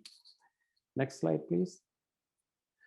So I want to emphasize a little bit more on the transformative agreements impact on OA. This is getting a momentum through OA 2020 initiative, in which we were strategically involved since 2018. ISAC, the Efficiency and Standards for Article Charges initiate, keep track of transformative agreements from each country. If any details of the agreements are not in the registry, they are not counted in this market watch. So this may not be an accurate number, but it's an indicative. So this slide shows their latest analysis, and you can see the growth of OA articles published in the world through transformative deals, meaning this open access publishing is supported through the transformative agreements where the universities or institutions or libraries converted their subscription cost to publishing cost. And in 2018, it got a momentum, then it's growing exponentially. You can see from the Gulf region, GCC region, Qatar and Saudi Arabia are listed. Let us look into them in detail.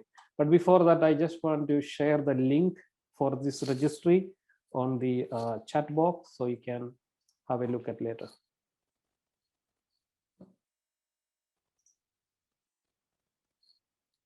So these 2 countries, according to the indicative data from this registry, it is encouraging to see both Qatar and Saudi Arabia play a role in the transformative open access field from the GCC.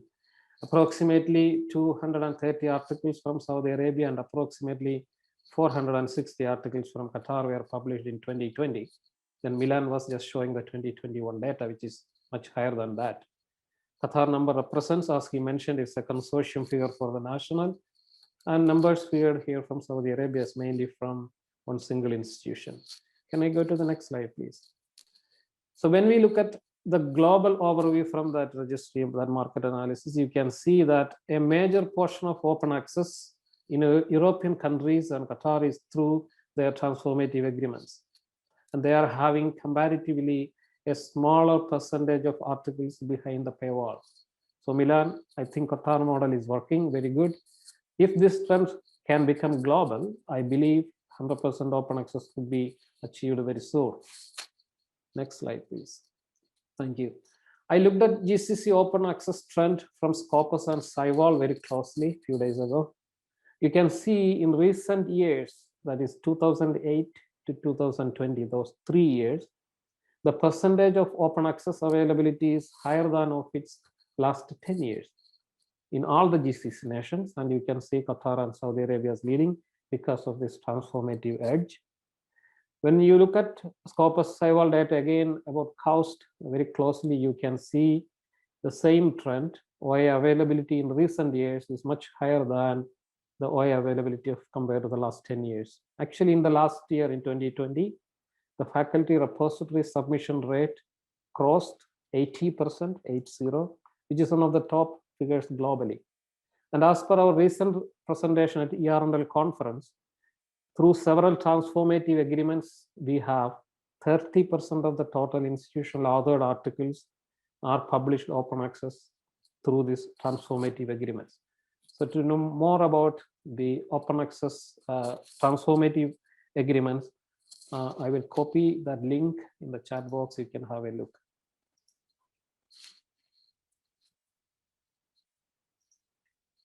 Next slide, please. So let me move to the second part of my talk, which is open science or open research.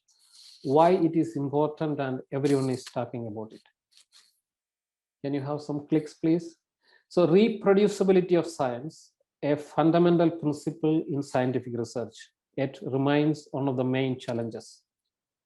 Validating a research method can be demanding and can only be achieved if independent researchers can replicate results. Increased quality and impact can also be achieved when sharing research work, as it exposes results to open scrutiny and allows third parties to verify and validate conclusions. Transparency in evaluation also strives for an open evaluation and rigorous peer review, which relies upon values of indisputable evidence, intellectual and ethical rigor, and credibility. To achieve this, open access to research output, which we have been talking about until now, is not simply enough. We must bring open practices to the entire life cycle of the research, not just at the dissemination of the results. So that is where open science or open research going to play the revolutionary role in opening up the research or science. European Union has taken a leading role, and then UNESCO and OECD are working with member and non-member economies to review policies to promote open science and assess their impact on research and innovation. There are many countries, for example, India is revising its science and technology policy to include open science practice as a default. Next slide, please. When we describe the elements of open science or open research, just imagine having an open environment in all stages of the research life cycle, not at the publishing stage. It may start with a pre-registration of research proposal or report to start with, sharing with your reading list while doing the literature review, using open lab notebooks to record the lab work, using open source software or open infrastructure to conduct the research and analysis, preserving and sharing the research data, published or unpublished, deposit preprint version for open discussion, support open peer review, practice open access publishing, produce and use open educational materials, OER, implement alternate open evaluation mechanisms, popularize citizen science. All these together make the research or science open. UNESCO's recent document visualize the components of open science and open practices are important to make our science and research more sustainable. There are many initiatives and projects for developing tools, systems for each of these stages, and I will not attempt to explain them today, but I can share a link where if you want to learn more about open science, you can go and have a look at there. So this is, sorry.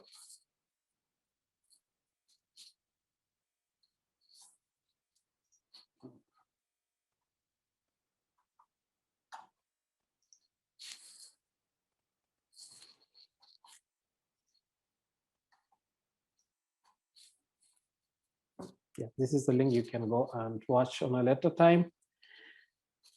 Now moving to the next slide. The open science challenges or responsibilities for organizations will be increasing. If we look at just the publishing or sharing or preserving aspects, which mainly concern for libraries and related entities, I try to list them here. Think about what services can be provided to the researchers in different stages of their research. For example, subscribing to an open lab notebook platform for your institution.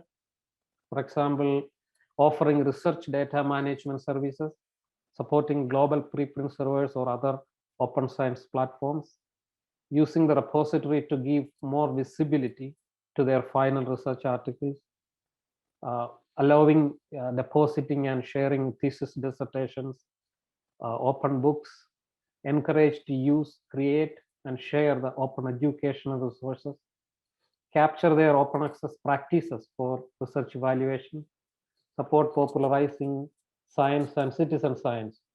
If you started providing solutions for or services for this kind of need, you are definitely supporting open science in your institution partially or comprehensively.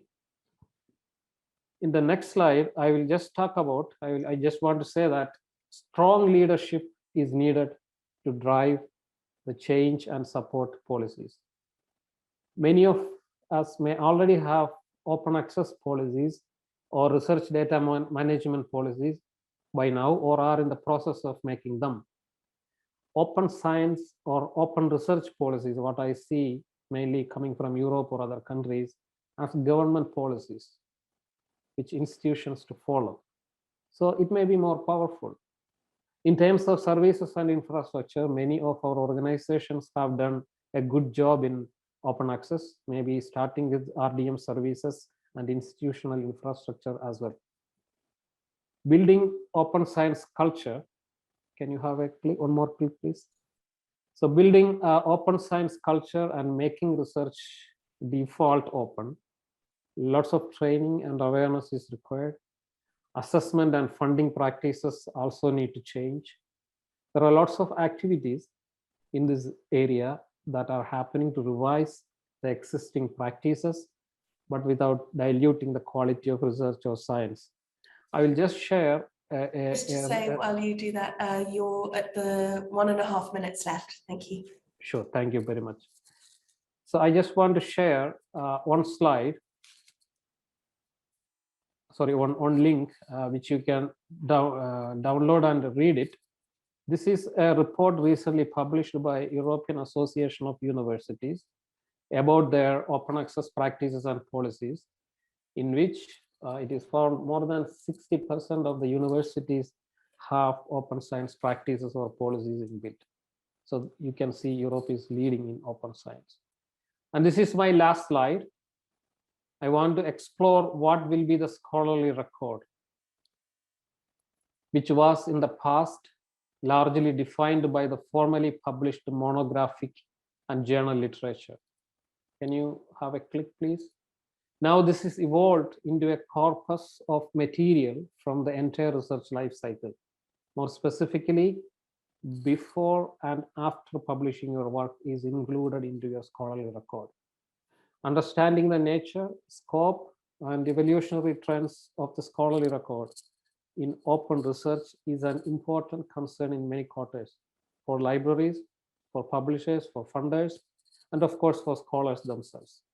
I want to bring a scholarly record from the KAUST repository, which typically evolved from just an abstract and full text, now covering various components of research, and many more stages of research needs to be embedded to this scholarly record.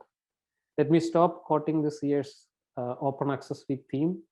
It matters how we open knowledge, building structural equity. I believe individuals, institutions, and governments can together build an open practice in science and research, choosing the best suitable strategies and building structural equity in opening the knowledge that belongs to the people.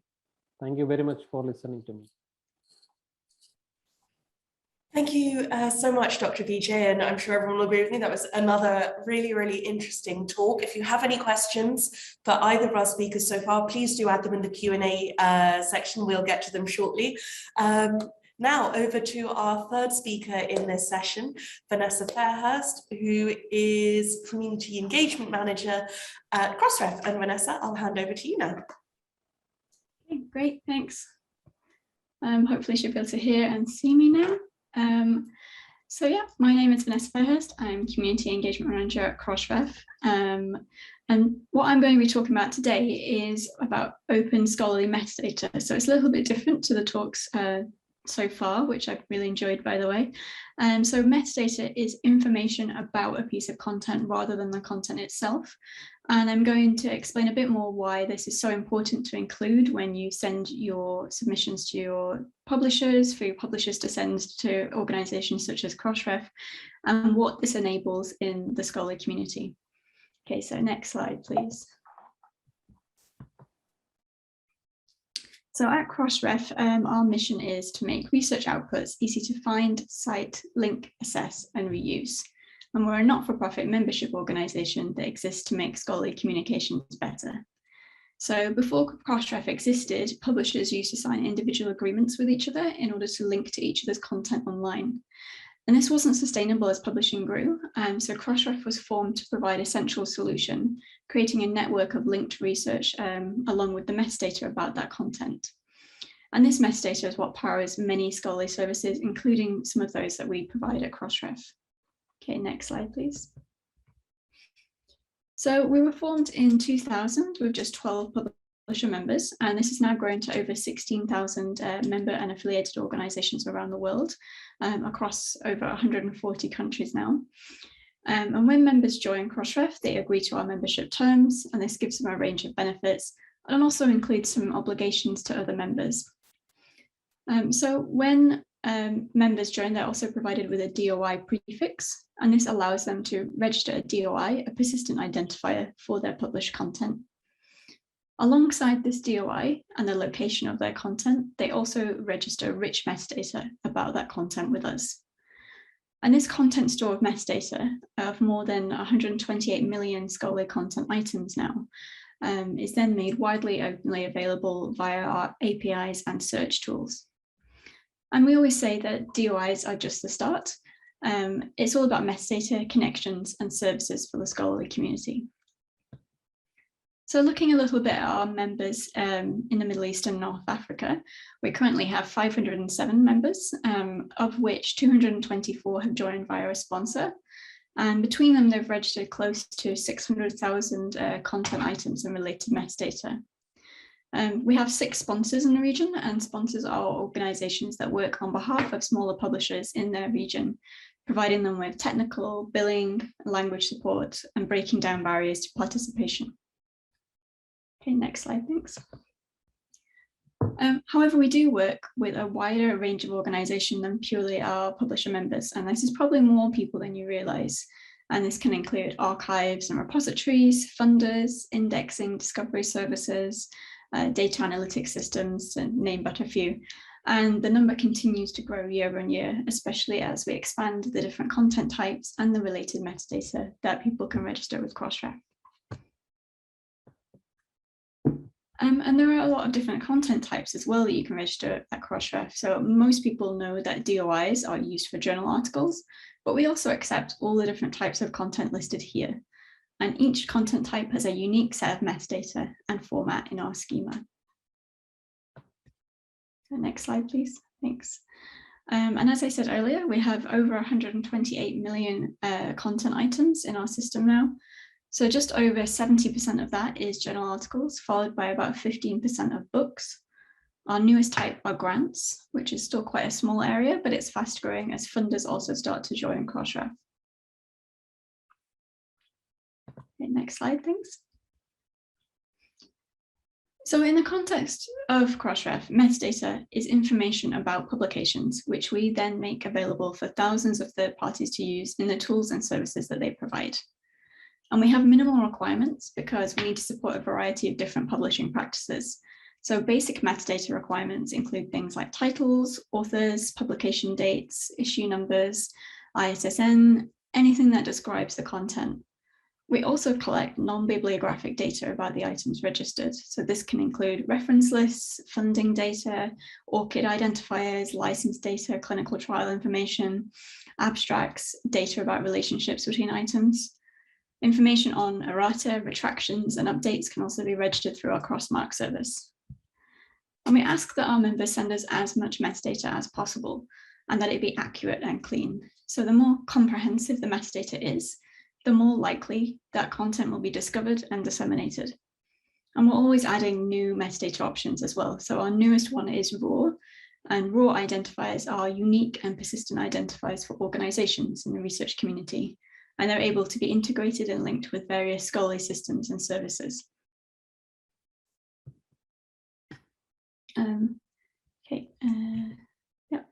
So some of the principles that we have for metadata, we always say that metadata should be compatible, complete, credible, and curated. So compatible because it needs to be used downstream. So it needs to be well structured and usable for both humans and machines.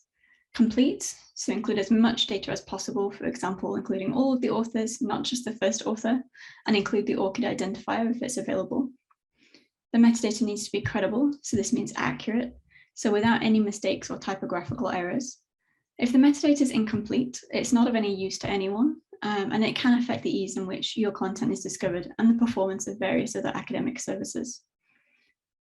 We also say to update your metadata if there are any changes. So for example, if the URL of the journal article changes, it's important to send Crossref the new URL so that the DOI continues to work. And you curate your metadata records over time. So we tend to think of it as almost like a living thing that you keep enriching. And existing metadata can be updated at any time with no additional cost for doing this. Okay, next slide, please. Thanks. So because Crossref's metadata is standardized and machine readable, it's really useful for many organizations to make their content more discoverable. And this can be through various different tools and services. So here are a few examples of the type of organization that makes use of this. So author profiling systems, bibliographic management systems, library discovery tools, metrics and analytics systems. And of course, members are also able to use the metadata via our free APIs as well. So the more metadata that's included when the content is registered, the more different data points there are to help it be discovered. And there are several reasons why someone would search for metadata and many different uses for it. So the main four are these. The more metadata you include, the easier it is for others to search and discover. And this includes researchers and organizations that use Crossref for their tools and services from the research community, as we just saw in the last slide. Reproducibility is also critical. So researchers need to be able to build upon each other's work. Verifying and reproducing the results of earlier work is helped by metadata such as links to funding, protocols, clinical trial information, and peer review reports, for example. They all help to create a more complete picture of the work. In addition to using metadata for discovery, it's also used to help determine the integrity of the research. So who funded it? What are the affiliations of the authors? Could there be any conflicts of interest? And finally, reporting and assessment is also carried out by a variety of organizations. including universities and funders. So this needs to be done in order to show accountability, the benefits of public investment, provide benchmarking information, demonstrate compliance with funder mandates, and decide what research to fund. So including metadata such as affiliation or identifiers, which is the raw identifiers I mentioned earlier, ORCID identifiers, funding and grant information, license URLs, links to preprints, they will help with this. So I'm now going to talk through a few of these uses with examples, and some of them are including examples from Crossref's own services that we offer. So we have 2 search tools at Crossref to help look up Crossref records, and this is used in compiling reference lists and matching content to DOIs. So these free tools allow you to enter any piece of information about a content item. So this can be the title, the author, an ORCID identifier, and we'll show you what we can find in our database. So we have 2 different searches. The first one, the funder search, you can enter the name of a funder. So in this example here, you can see the Wellcome Trust. And we bring back all the different publications that we can see that have that funder associated with them in the metadata. And this is another reason why it's so important to include this information. If you're adding your funder details, your content will be appearing in these search results. And if you don't, then they're not going to. And other well-known search engines also use Crossref metadata to help them to accurately point to content and to link it up. Okay, so on this search, we've done a search on an ORCID identifier, so it's my own ORCID identifier. And there are various actions that I can then take as a researcher here. So I can cite, I can do filtering, I can view the metadata in a JSON format. And if I log in with my ORCID author profile, as I have done here in this example, I can also see which of the results have been added to my profile. And if there's any that have not been, like the one circled at the bottom there, I can then go ahead and do this. ORCID also supports something called auto update. So this is central to their mantra of enter once, reuse often. And it saves authors time and increases trust in data by enabling the automatic exchange between research systems and ORCID records. So if a researcher gives an organization like Crossref permission to update their ORCID profile, when an article is published that includes their ORCID identifier in the metadata, this is automatically added to the researcher's ORCID profile. So I would suggest if you're a researcher out there in the audience that you can look into this, and it will save you some time to add this to your profile. So looking now at reproducibility. So one of the most important ways to improve research reuse is by linking your references. So reference linking means adding DOI links to the reference list of each article.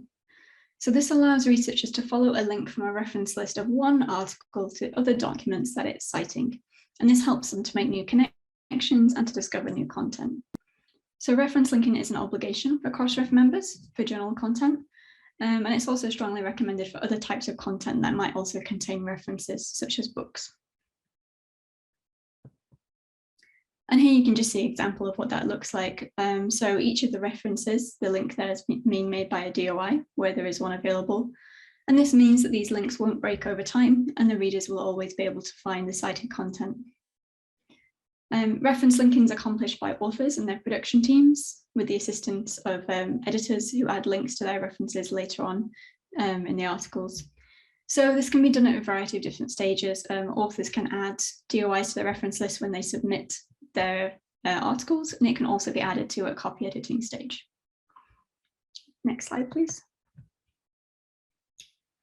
And a growing number of Crossref members are participating in the Initiative for Open Citations. So this initiative is a collaboration between academic editors, researchers, and other stakeholders that promotes the unlimited availability of scholarly citation data. So although Crossref is not directly involved in this project, the metadata that we collect from our members who have open references supports this initiative.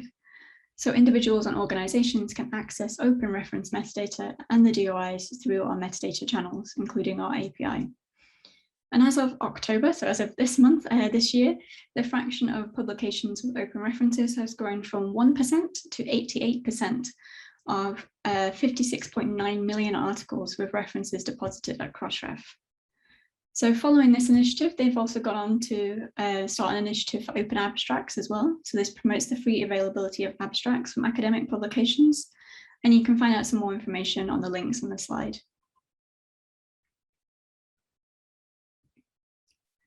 So research integrity. So why is it important to update your content? So a service that we have for this is called Crossmark. And we identified that researchers need to know whether they can trust the content and whether they can trust that they can use it. And publishers and journals are the authority on this. It's never bad or negative to update works. It helps to maintain the scholarly record, and it's an important job that publishers do. After something's published, the content can change, and readers need to know this. So this could be an update or a correction, which are quite common, or it could be something more serious, such as a retraction.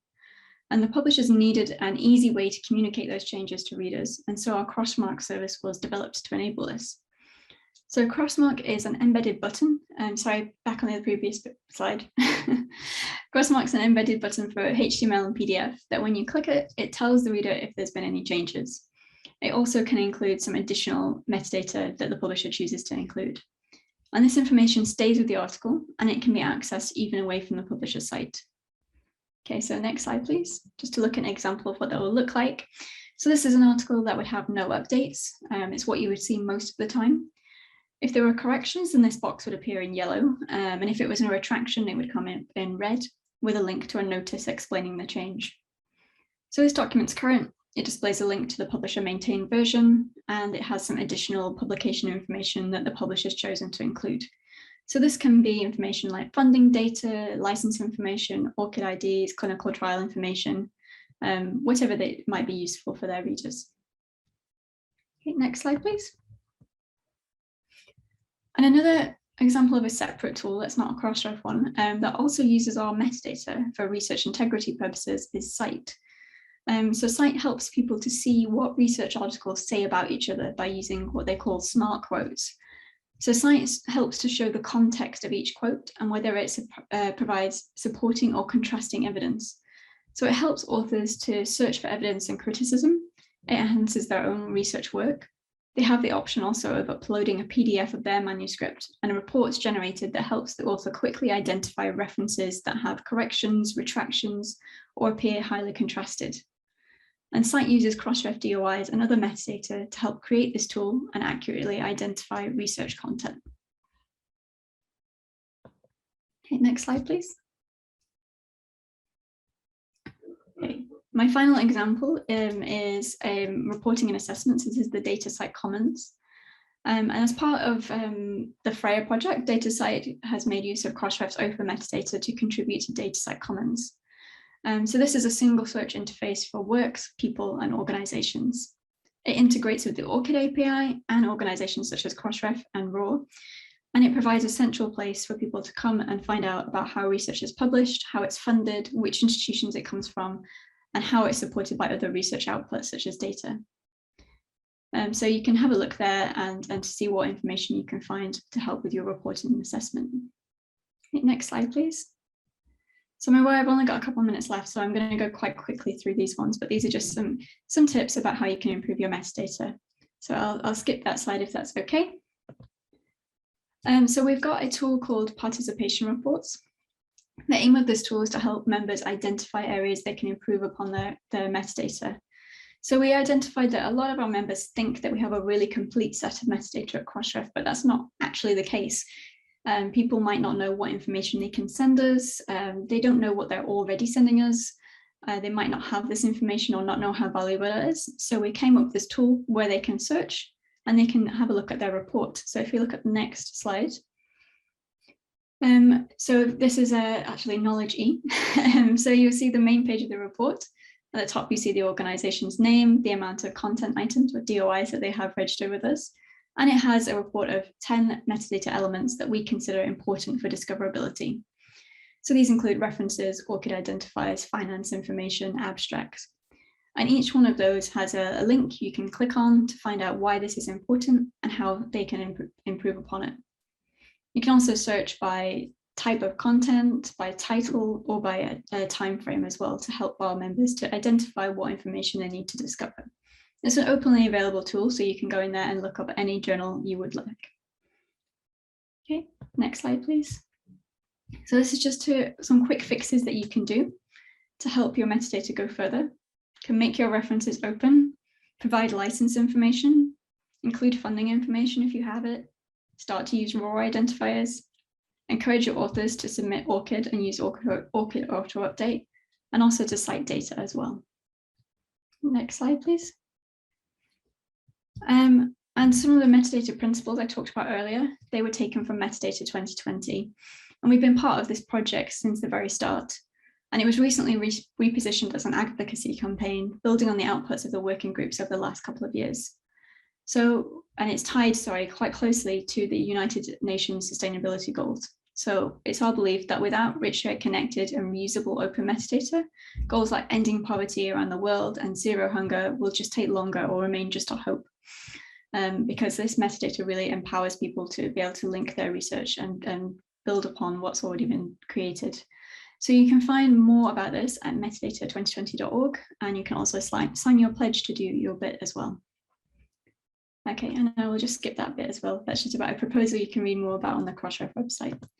And that's all for me. You can contact us via our emails and check us out on our community forum and website. So thank you. Thank you, Vanessa, so much. I think I've learned an awful lot there, particularly about the different ways that we can use the metadata, particularly to contribute, as you said at the end, towards social policy. So once again, thank you to all our speakers. It was a really, really great panel. I think it's flowed really strongly, and I'm sure everyone will have loads of questions to ask. So please do add them into the Q&A. But in the interim, while you think about your questions, we're going to do another one of the little interactive activities. So either scan the QR code on the screen on your phone or click on the link in the chat box, and we'll do some quiz questions. Bear with us, we'll just set it up for the next one.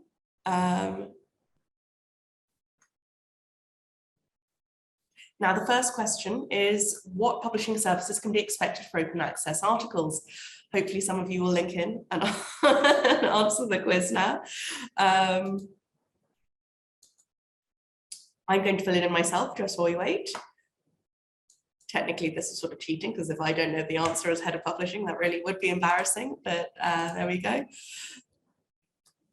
So yeah, hopefully some of you are answering the questions now. We can just skip to the quiz. Good. People are starting to fill it in. Lots of people going for all of the above. No one seems to think copy editing should be included, which is interesting. And just a quick, for those of you who are looking for the QR code again, please check the link is in the chat. And if you don't see it, scroll up a little bit. You can also go to menti.com and use the code that you see here on the screen. Where's our participation? We had a lot more people in the last quiz. No, come on, people. Everyone sloped off for a cup of tea. To be fair, we have been going for a few hours now, but you know, it's a good quiz. It's a fun quiz. Do you answer it? That's great. No, we're getting some good answers. Getting some more people. So actually, a lot of these questions, while people are filling it in, we created a quiz for social media for this week, for Open Access Week, to kind of give people something to do actually on their coffee breaks. So it's going to be very interesting for us to see how you guys, who are either experts or hopefully will become experts by the end of today, because you've been listening to all this wonderful information from all our speakers, how it compares to the broader results of everyone who's been doing it on Twitter.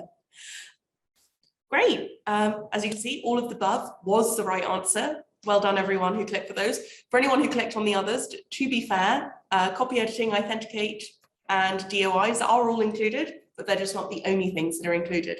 Now, if we perhaps go on to the next question, what are the components of open science? So we've got a lot of options here.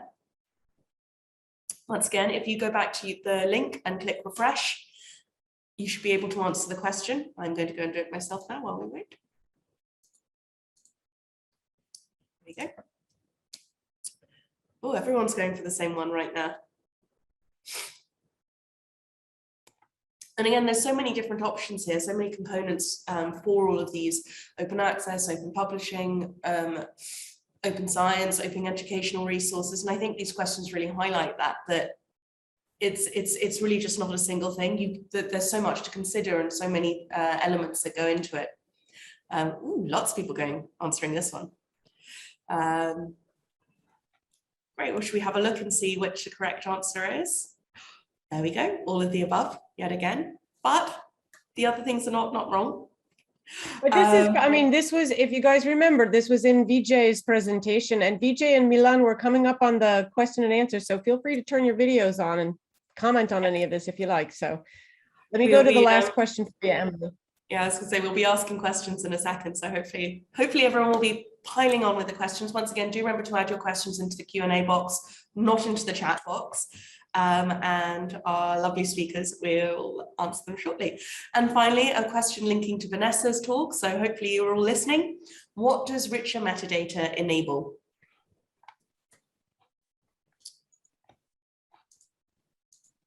I've submitted my answer. Hopefully you will all do the same. There we go. Yes, people are starting to answer it. That's what we want.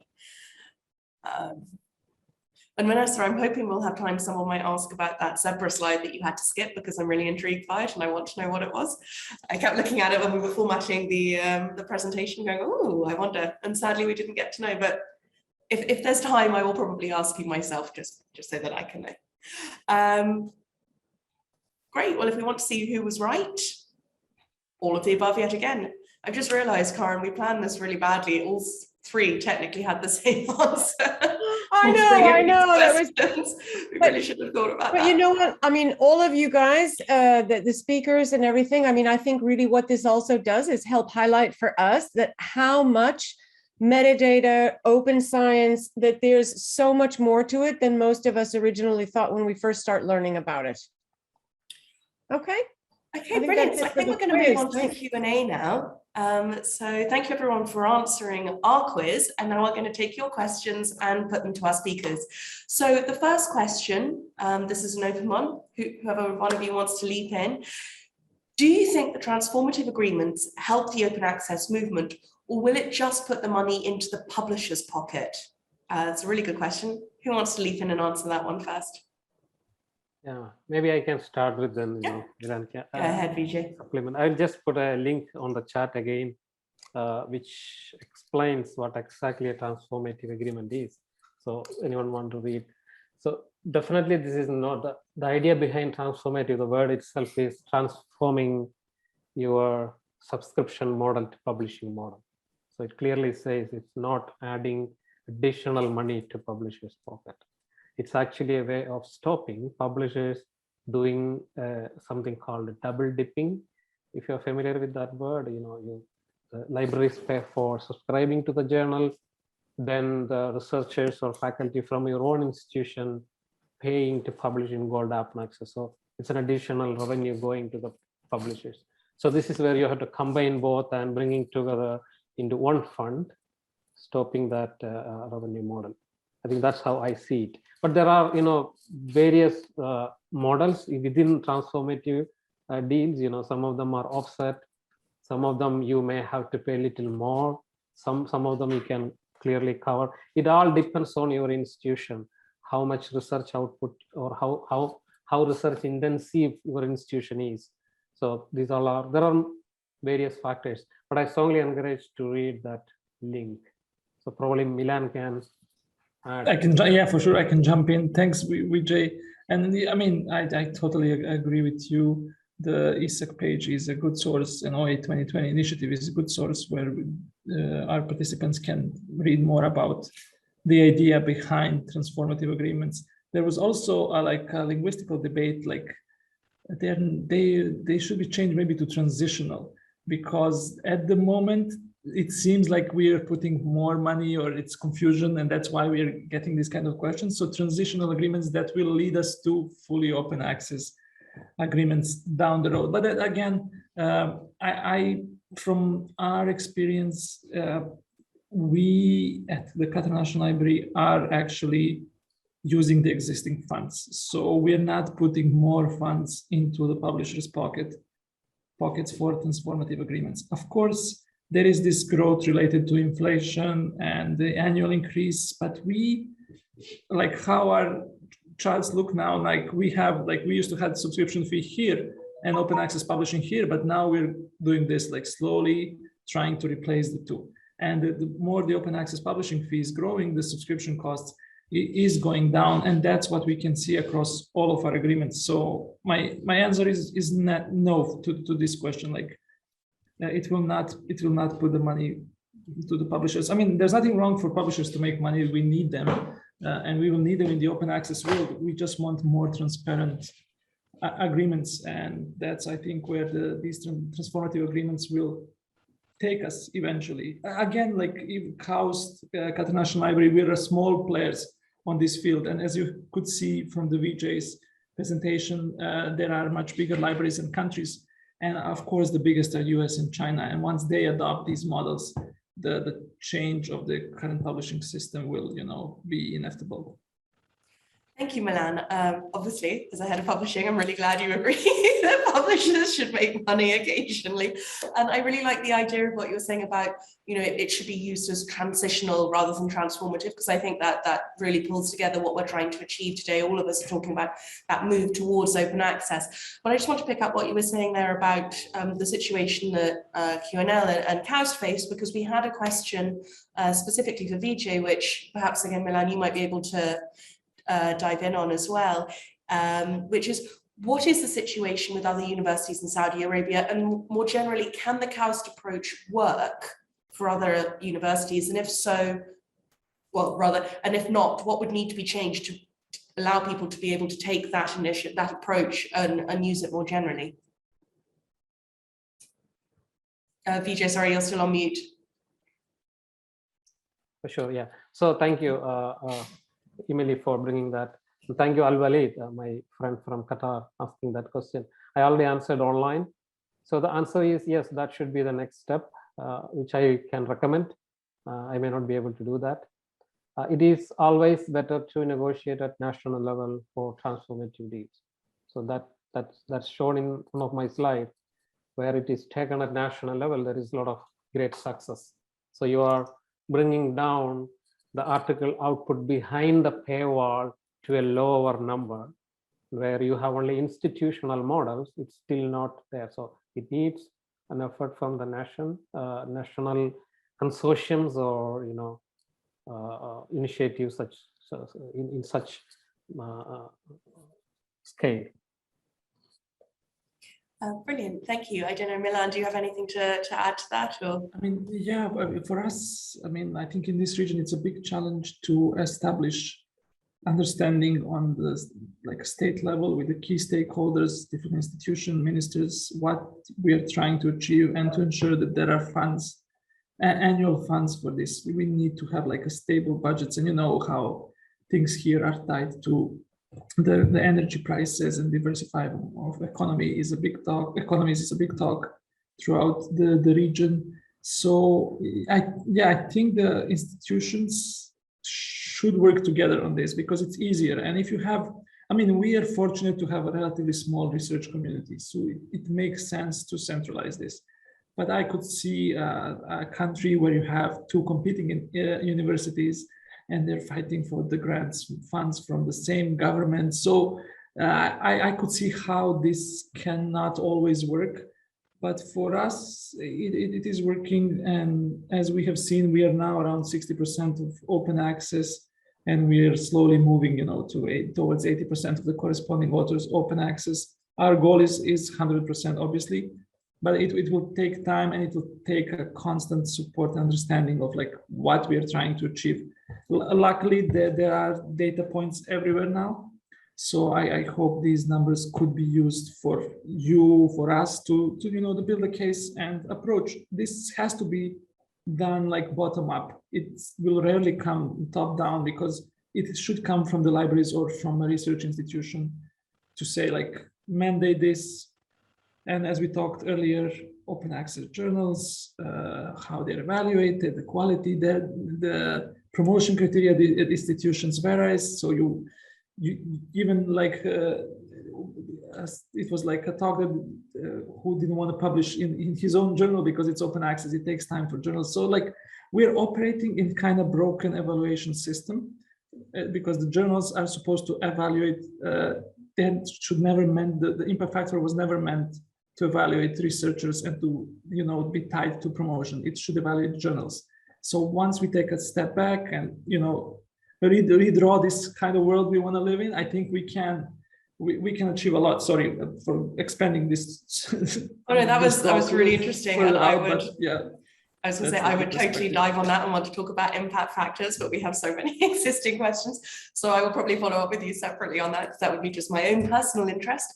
So moving on from that, though, I think that that idea of quality segues quite nicely to Vanessa. This is more of a question for you about Crossref, which comes back to this idea of evaluating journals, which is, as we already said, is more the purpose of the impact factor, not linked to tenure and promotion. So one of the audience members has asked, what are the selection criteria for journals to be members of Crossref platforms? And do you have a quality check policy to weed out suspected predatory publishers? That's a good question. And it's something that we are talking internally about at Crossref for future. Currently, we do not assess research content quality because we're not an indexing service. So technically anyone can come along and join Crossref. There are obligations that they need to fulfill. So they need to create DOIs for their content. They need to update this and keep it up to date, make sure that the DOIs continue to function. They need to send us minimal levels of metadata, and they need to link their references. And as long as they abide by these, they can be a Crossref member. So I have seen on some publisher websites, publishers put up like, you know, member of Crossref or index at Crossref, but that it doesn't actually mean anything. It's a good thing for them to do. And it's great that they're sharing their metadata with like a global network around the world, but it's not an indicator of quality. So it's something that people should be aware of. I think that's a really good point, and it's something we do a regular workshop, actually, if anyone's interested, about identifying predatory publishers. And it is one of those things, there is that very much that habit to just stick as many labels on as possible in the hopes that it'll give this glowing veneer of legitimacy. And it's really important, coming back to all those people who were asking earlier about, you know, how do we identify predatory journals? Don't be fooled by somebody who has loads of shiny labels on there, because it's not always a marker of legitimacy, unfortunately. Emily, before you go on, I just, Vanessa, you said they have to provide minimum levels of metadata, and I love the zebra slide as well. So maybe this could be a really good opportunity. Can you just go back and briefly, Vanessa, give us the zebra explanation? Yes. Sure. Separate explanation. So the reason I skipped this was just because it was one of my more fun slides. So this is just to sort of, I guess, visualize what people think of when they think of Crossref. So they think of metadata as kind of like the zebra in the top left, right? It's complete, it's standardized, it's exactly perfect, but that's not really the case. So some people don't send us a little bits of metadata, so we have a kind of a picture of it. Some people don't send us very much at all. And so this big chunk's missing from what they're sending us. And what we are aiming for is this kind of metadata unicorn at the bottom. So ensuring that people are able to send us all of this metadata, that they know the value of it, that we can provide different ways for them to send it us so that they can do it either via XML or manually, and to do more education outreach as well, kind of like talks like this, I suppose, when we have our own webinars to inform people about why this is important. And so that's just kind of a slide to kind of highlight that a bit more, I suppose, in a more visual way. Well, Emily, I'll let you get back to the questions. Vanessa, that was fabulous. And let me just tell you that Vijay, Milan, and myself as librarians, we love metadata. So I'm quite sure that all three of us are going to be like contacting you for use of this slide. So we've got quite a bigger, meatier question now. I don't know which of you guys would like to jump in on this first, but I think it's quite an interesting question. So thank you very much to whoever sent this one in. Since most of the publishers are signatories of DORA, what is the relevance of journal impact, journal factor, and higher education rankings? Who wants to take that one first?